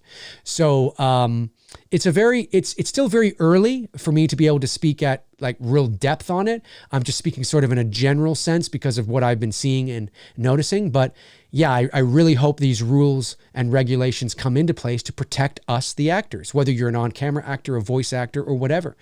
Protection needs to be there. You cannot use our voice and us not get paid. We are professionals. That's not how it works. You are stealing us. You can't do it. So rules have to be put in place. And that goes with somebody's likeness as well. You can't deep fake, and after they're dead, right? They're obviously not going to get paid, but what are the rules and regulations about dead actors and dead actresses and musicians? And it's a very tricky thing right now that is being worked on and man, I can only imagine the headache that this must be, but it must be dealt with. It has to be dealt with. It has to be dealt with. You can't, listen, if you want to, it's all about profiting, right? You can't use my voice, profit off of my voice, and I don't get paid. I don't think so. That's not how it works. And I mean, I can tell you right now that, was it TikTok or Snapchat? I can't remember, but a voice actress that I know, who I know very well, her name is Bev Standing. I think it was TikTok, actually, now that I think about it. Was it TikTok or Snapchat? It was one of the two. It was a big article. It was in the Hollywood Reporter. I know her very well. Very well. We've talked many times. Her name is Bev Standing, and it was either TikTok or Snapchat was using her voice as one of the. Let me just see here. I'm just curious now. Hang on, because you got me curious. Was it TikTok? Yes. Yeah, it was TikTok. So TikTok was using Bev Standing's voice as, I'm not on TikTok. I don't know how it works, but it was one of like the voices of TikTok, or like, whatever it was, whatever female voice you heard, not anymore, but whatever female, unless she got paid and she's still doing it, I don't know. But they were using her voice. It was a big thing. She filed a lawsuit and everything. You can't do that. And it definitely was her voice, 100%. And I believe they settled out of court. It didn't go to court. I believe they settled. So I would imagine that Bev got paid handsomely. But so, yeah, there's just Google Bev Standing TikTok and the whole thing will pop up. But I know her very well. And I supported her 100%. I was on her side.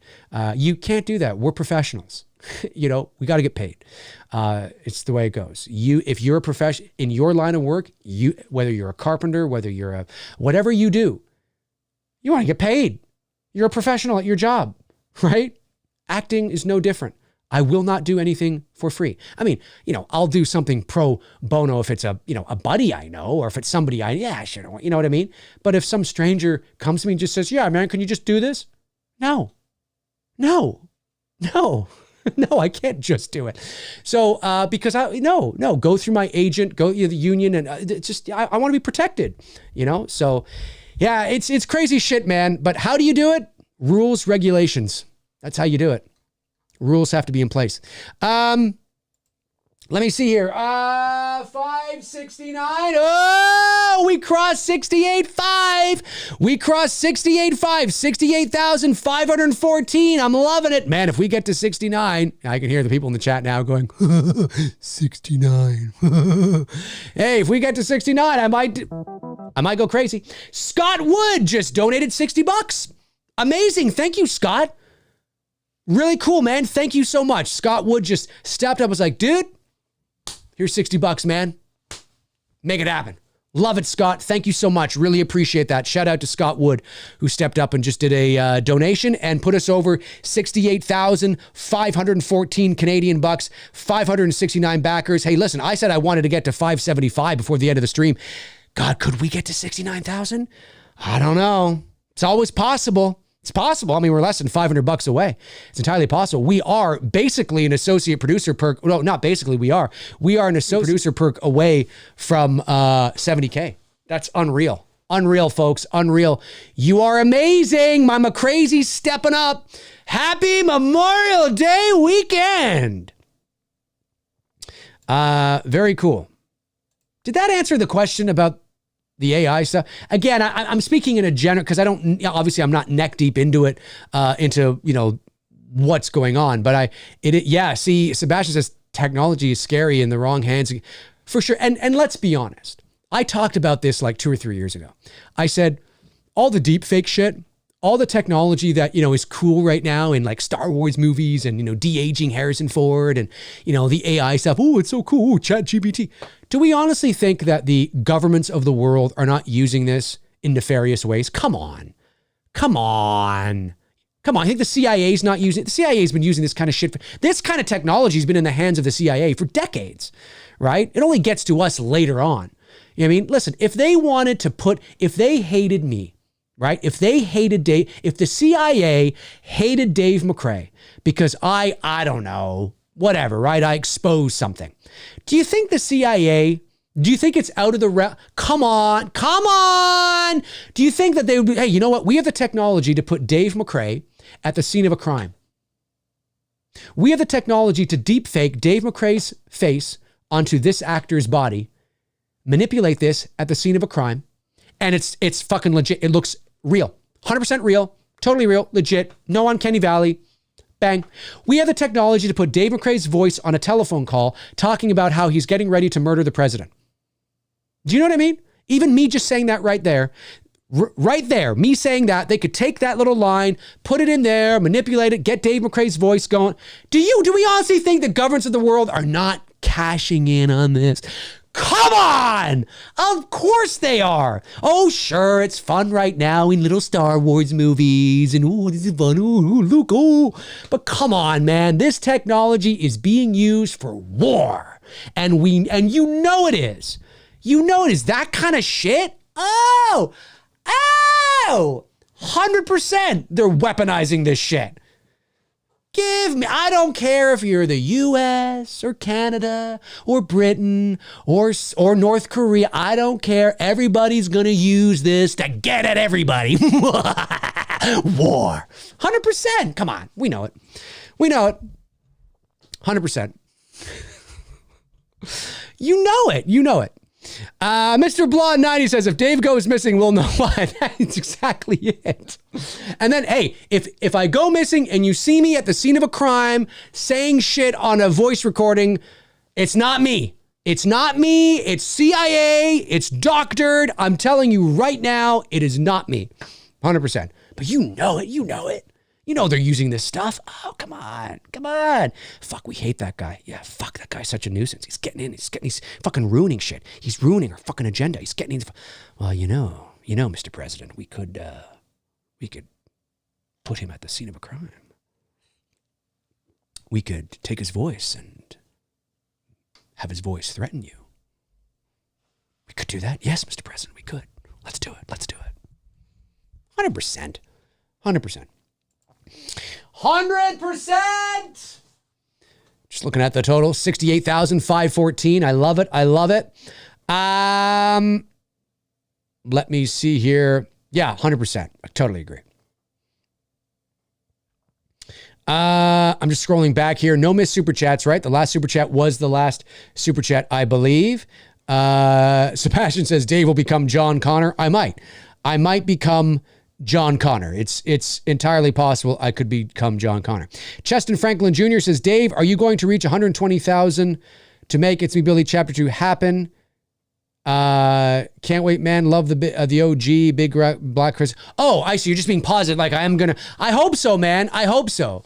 You know, like I said, I will continue to say, if we do not reach 120,000 on this campaign, that means the campaign doesn't go into demand. So that means we would have to run another campaign to make up the difference. It's always easier to, reach it the first time around. But yeah, we want to get as close to 100,000 Canadian dollars as possible. We got to get as close as we possibly can. If we're not going to reach 120,000, because, there's a lot of ground to make up. We got time, but there is a lot of ground to make up. But I appreciate everybody who has stepped up today once again to get us. I mean, we're knocking on 70K, folks. We're knocking on 70K. It's awesome. I'd love to see this. Yeah, it's crazy. All right. Everybody's talking about Minority Report and technology. And yeah, it's scary. It is. But I mean, you're right. In the wrong hands, it's a scary thing, man.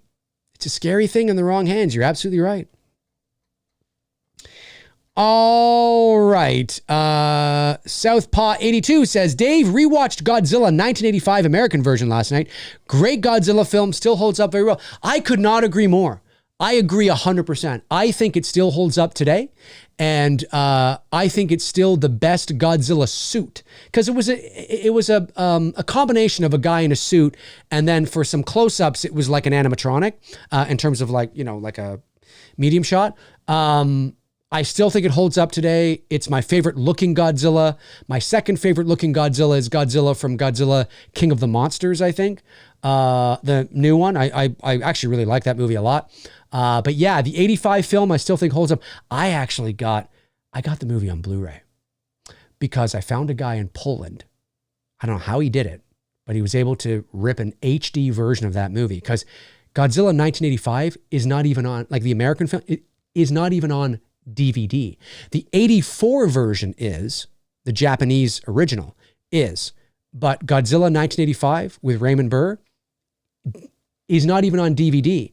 It's only on VHS, which I have. So I watched it on Blu-ray. Looks fucking spectacular. I don't know what he did or how he did it, but it looks fucking spectacular. So I have it. It's pretty awesome stuff, actually. Pretty awesome stuff. Let me see here. Okay. All right. We're coming up to 2 hours and 45 minutes. Let me check on the campaign here. We're sitting at, did we go up a little bit again? I think we might have. I think we might have gone up a little bit again here. Let me see. Were we at 670 before, or were we at 669? I can't remember. We're at 670 backers now. Let me see here. Is this going to did it already change? I can't remember if it already changed. Let me go in and see here who that was. Shout out to whoever stepped up. We've got, oh yes, we've got Ian Hunt.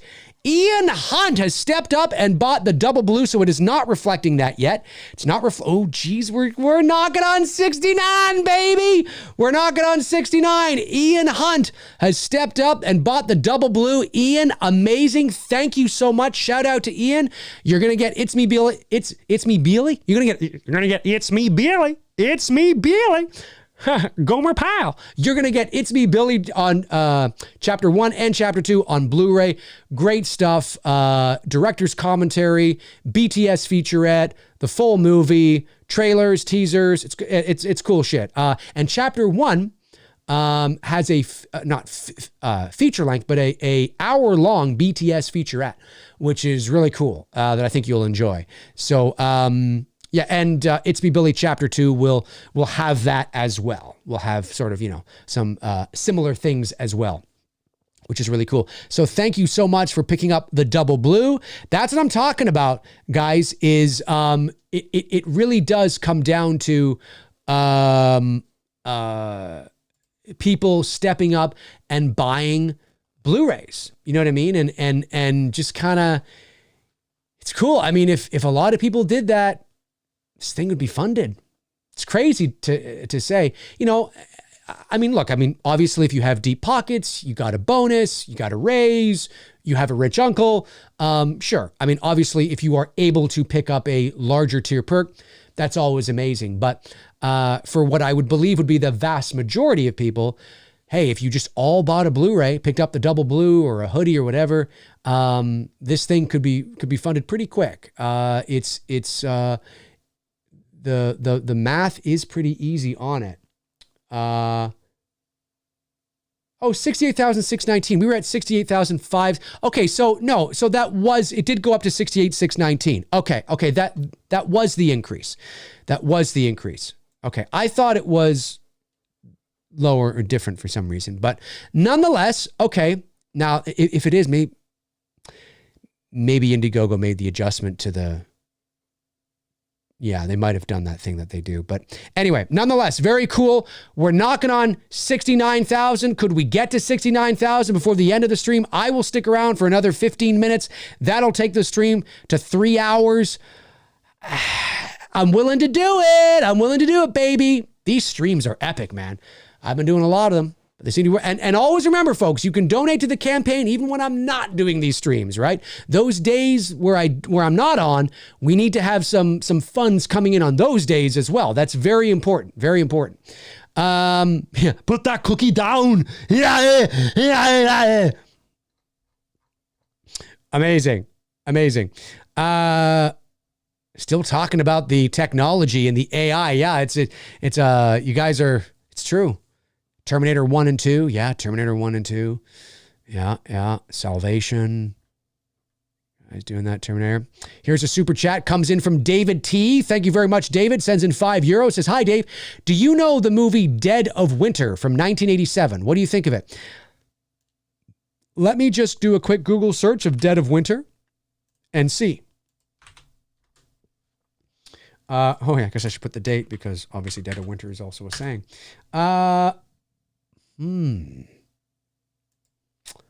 don't think I do.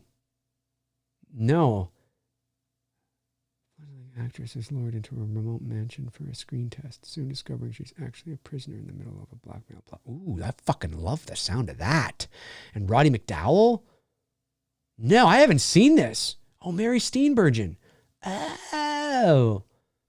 I don't even know if I've heard of this movie. Well, I am not going to watch. Very cool. Okay.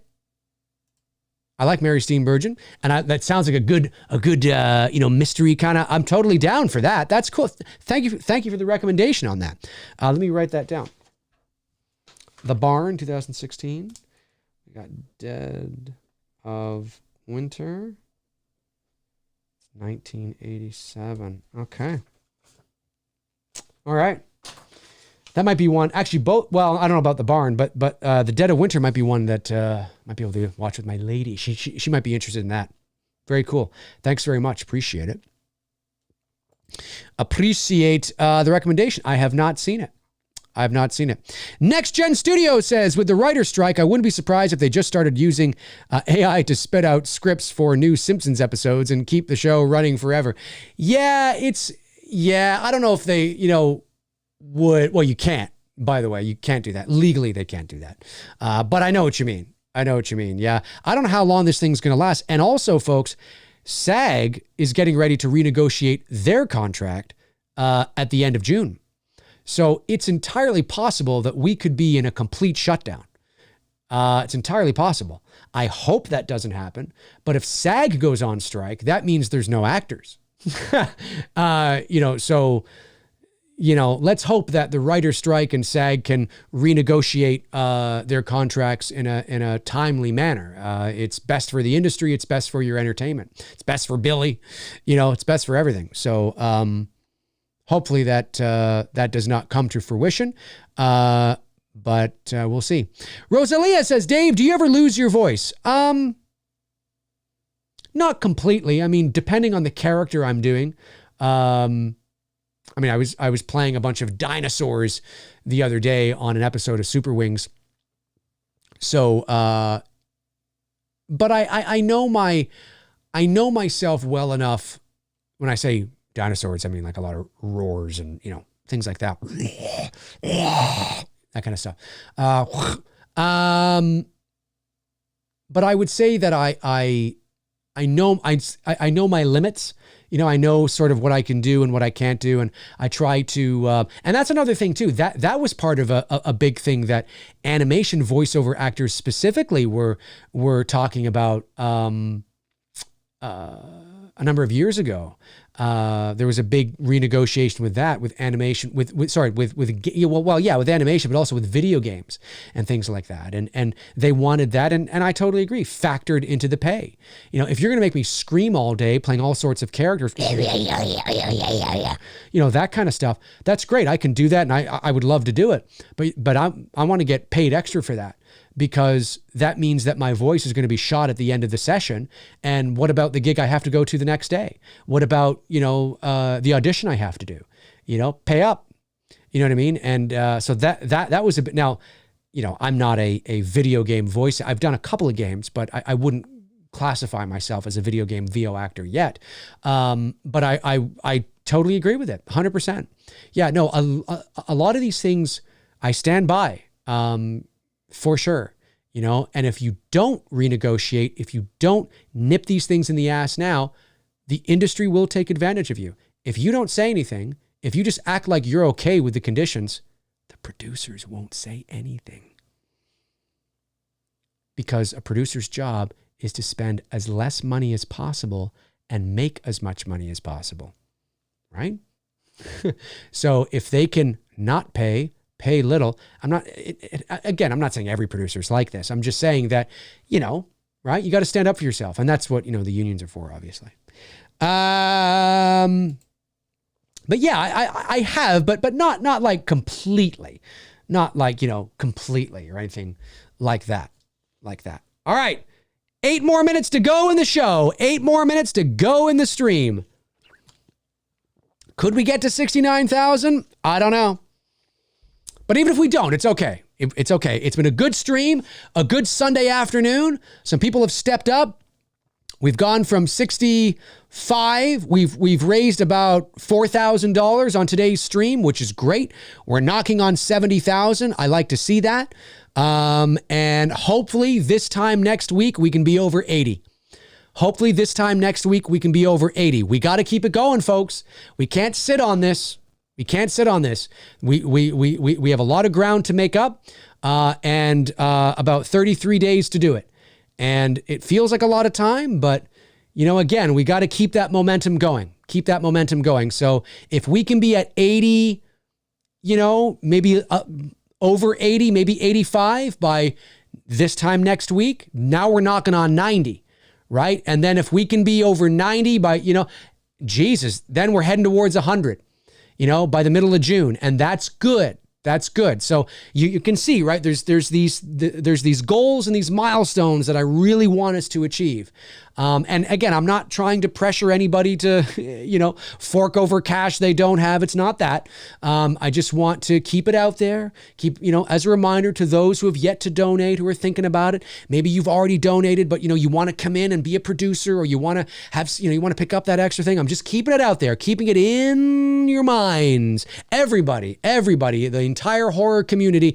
That's what I'm trying to do, because we literally can't do it without you. So, again, it will be very Billy-centric on the channel for the month of June.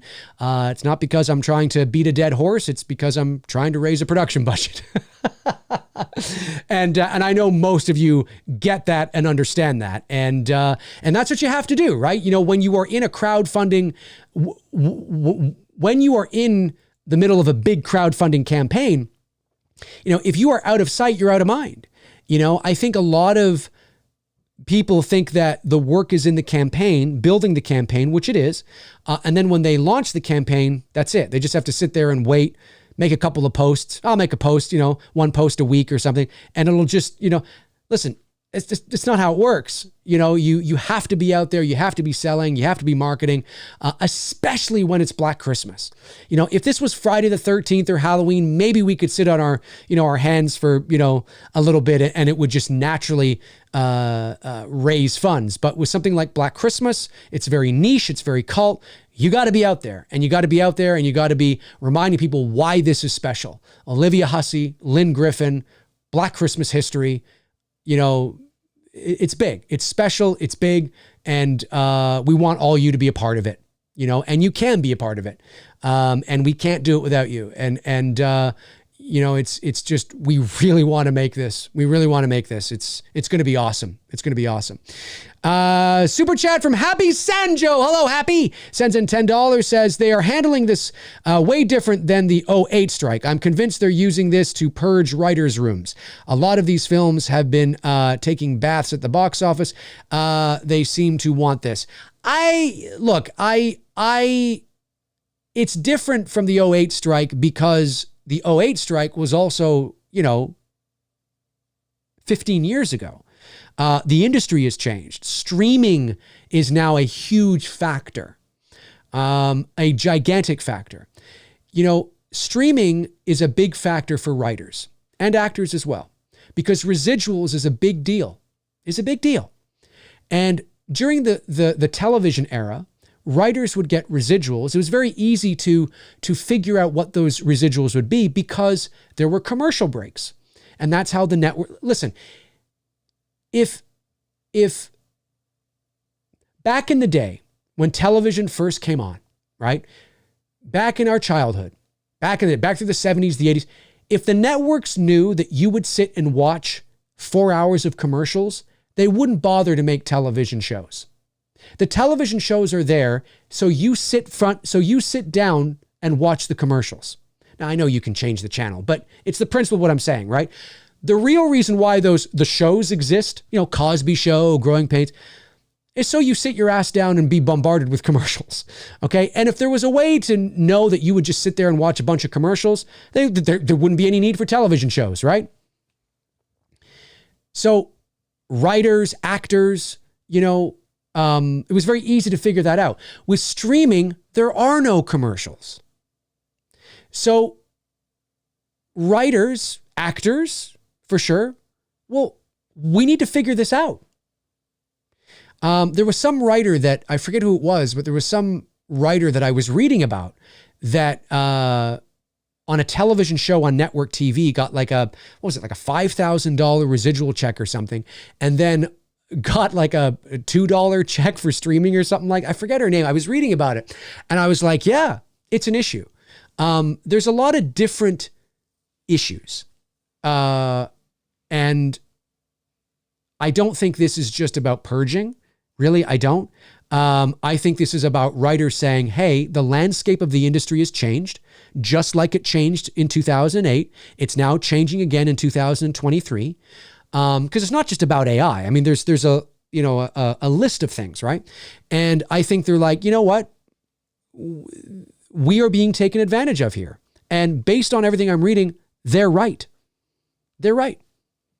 And we need to be compensated accordingly here. And so we need to have new rules and regulations as it pertains to streaming and as it pertains to AI. Yes, it's always, that happens all the time. It happens all the time. And actors will be doing that at the end of June. Hey, landscape has changed again. We need to figure this out. And rightly so. Rightly so. I support them 100% based on everything I've seen. Now, that doesn't mean that there isn't another side of the coin and the producers can, totally 100%. But I get what you're saying, but I think, I don't necessarily believe that. I think this is really about being paid fairly, what we owe. If we're going to work our asses off and we're going to work overtime and we're going to work on something long-term on these streaming shows, but we're working just as hard on these streaming shows, maybe not just as long, because in network television, you'd have 26 episodes for a season. On streaming, it's like 8 or 9 or 10 episodes, but you're working just as hard, but you're not getting the back end, it's a whole, yeah, I agree. I agree that things need to change. And this will happen again. Fast forward to 2042, 2038, when the entertainment industry and landscape changes again, there will be another negotiation up. And if they don't want to do it, there will be another strike. It's all about protecting people's rights. And when they work hard, they want to be compensated accordingly. And that's for anybody in any job in the world. So I get what you're saying, but I don't know if I fully agree with that, because I think there's more nuance. There's way more nuance than it just being about that. And David Coe sends in $4.99 and says, how long did you do voiceover before you were able to set up your own home studio? Maybe a year or two. I was always recording from home from the get-go, but then it just evolved. Like it was a sort of a simple setup, and then it evolved over the years to a professional setup. So I would say that I always had like a studio-ish kind of thing, but now I have, a legit professional home studio. So I would say, yeah, maybe a year or two when I was able to afford to buy like a Neumann U87 or like a TLM 103, microphone or a professional, preamp, and, but it's slow. Like, you don't have to buy those things all at once. If you can, that's great, but you don't necessarily have to do that, right? You can sort of build it over time. So I'd say maybe a year or two, because I started to build my home studio, I think like in 2006, and I started doing voiceover at the professional level in like 2004, 2005, something like that. And I think by about 2010, 2011, I had a full professional setup. So, yeah. All right. We've hit the 3-hour mark, ladies and gentlemen. We've hit the 3-hour mark. We're sitting at 63,000. It's not 63,000, excuse me, 68,633 Canadian Billy Bucks, 571 backers. Let's see who that was. And it was Giving a shout out here, Ian Hunt. Ian Hunt just picked up the end credits. Thank you very much, Ian Hunt. Really appreciate you topping it up like that. Thank you so much. It means a lot. So, folks, yes, make sure you donate to the campaign. We're entering our last month tomorrow. The last month of the Billy campaign begins tomorrow. We have 43% to make up and about $50,000. Can we do it? Well, we raised nearly $70,000 this month. I fully believe we can raise $50,000 and maybe even a little more by the end of June. The goal is to reach the goal to get the campaign into demand, and that would bode well for everybody because that means we can add even new perks then. Now our campaign is in demand. The campaign's not over. We can add new perks now and maybe some juicy perks. And we can continue to raise funds after the fact, which of course is great because, we could always use those extra funds for contingency, or maybe there's an extra, scene that we had to cut short that now we can extend, or, whatever the case is. It always helps out. So thank you to all the super chats that came in today. I really appreciate it. Thank you so much. Thank you to all of the discussion and back and forth. It was a great stream on this Sunday afternoon. Thank you to my great moderators, Frank Riker, Tabitha Short, Darren Sands, Chris Baber, Cody Snyder, and Andrew Stevens for doing what you guys do. I really appreciate it. Thank you so much for that. And thank you for hanging out with me for this Sunday afternoon. Happy Memorial Day long weekend to all my American brothers and sisters south of the border, of course. Really appreciate you guys hanging out with me here today. And let's keep it going, folks. Let's keep it going. We are going to do this, but we can't do it without you. If you want to follow me on social media and you're not already, there are my links there: Twitter, Instagram, Facebook. All my links are in the description. Check them out until your heart's content. And when your heart is content, check them out again. That'll do it for me. In the meantime and in between time, I will talk to you soon. Alrighty.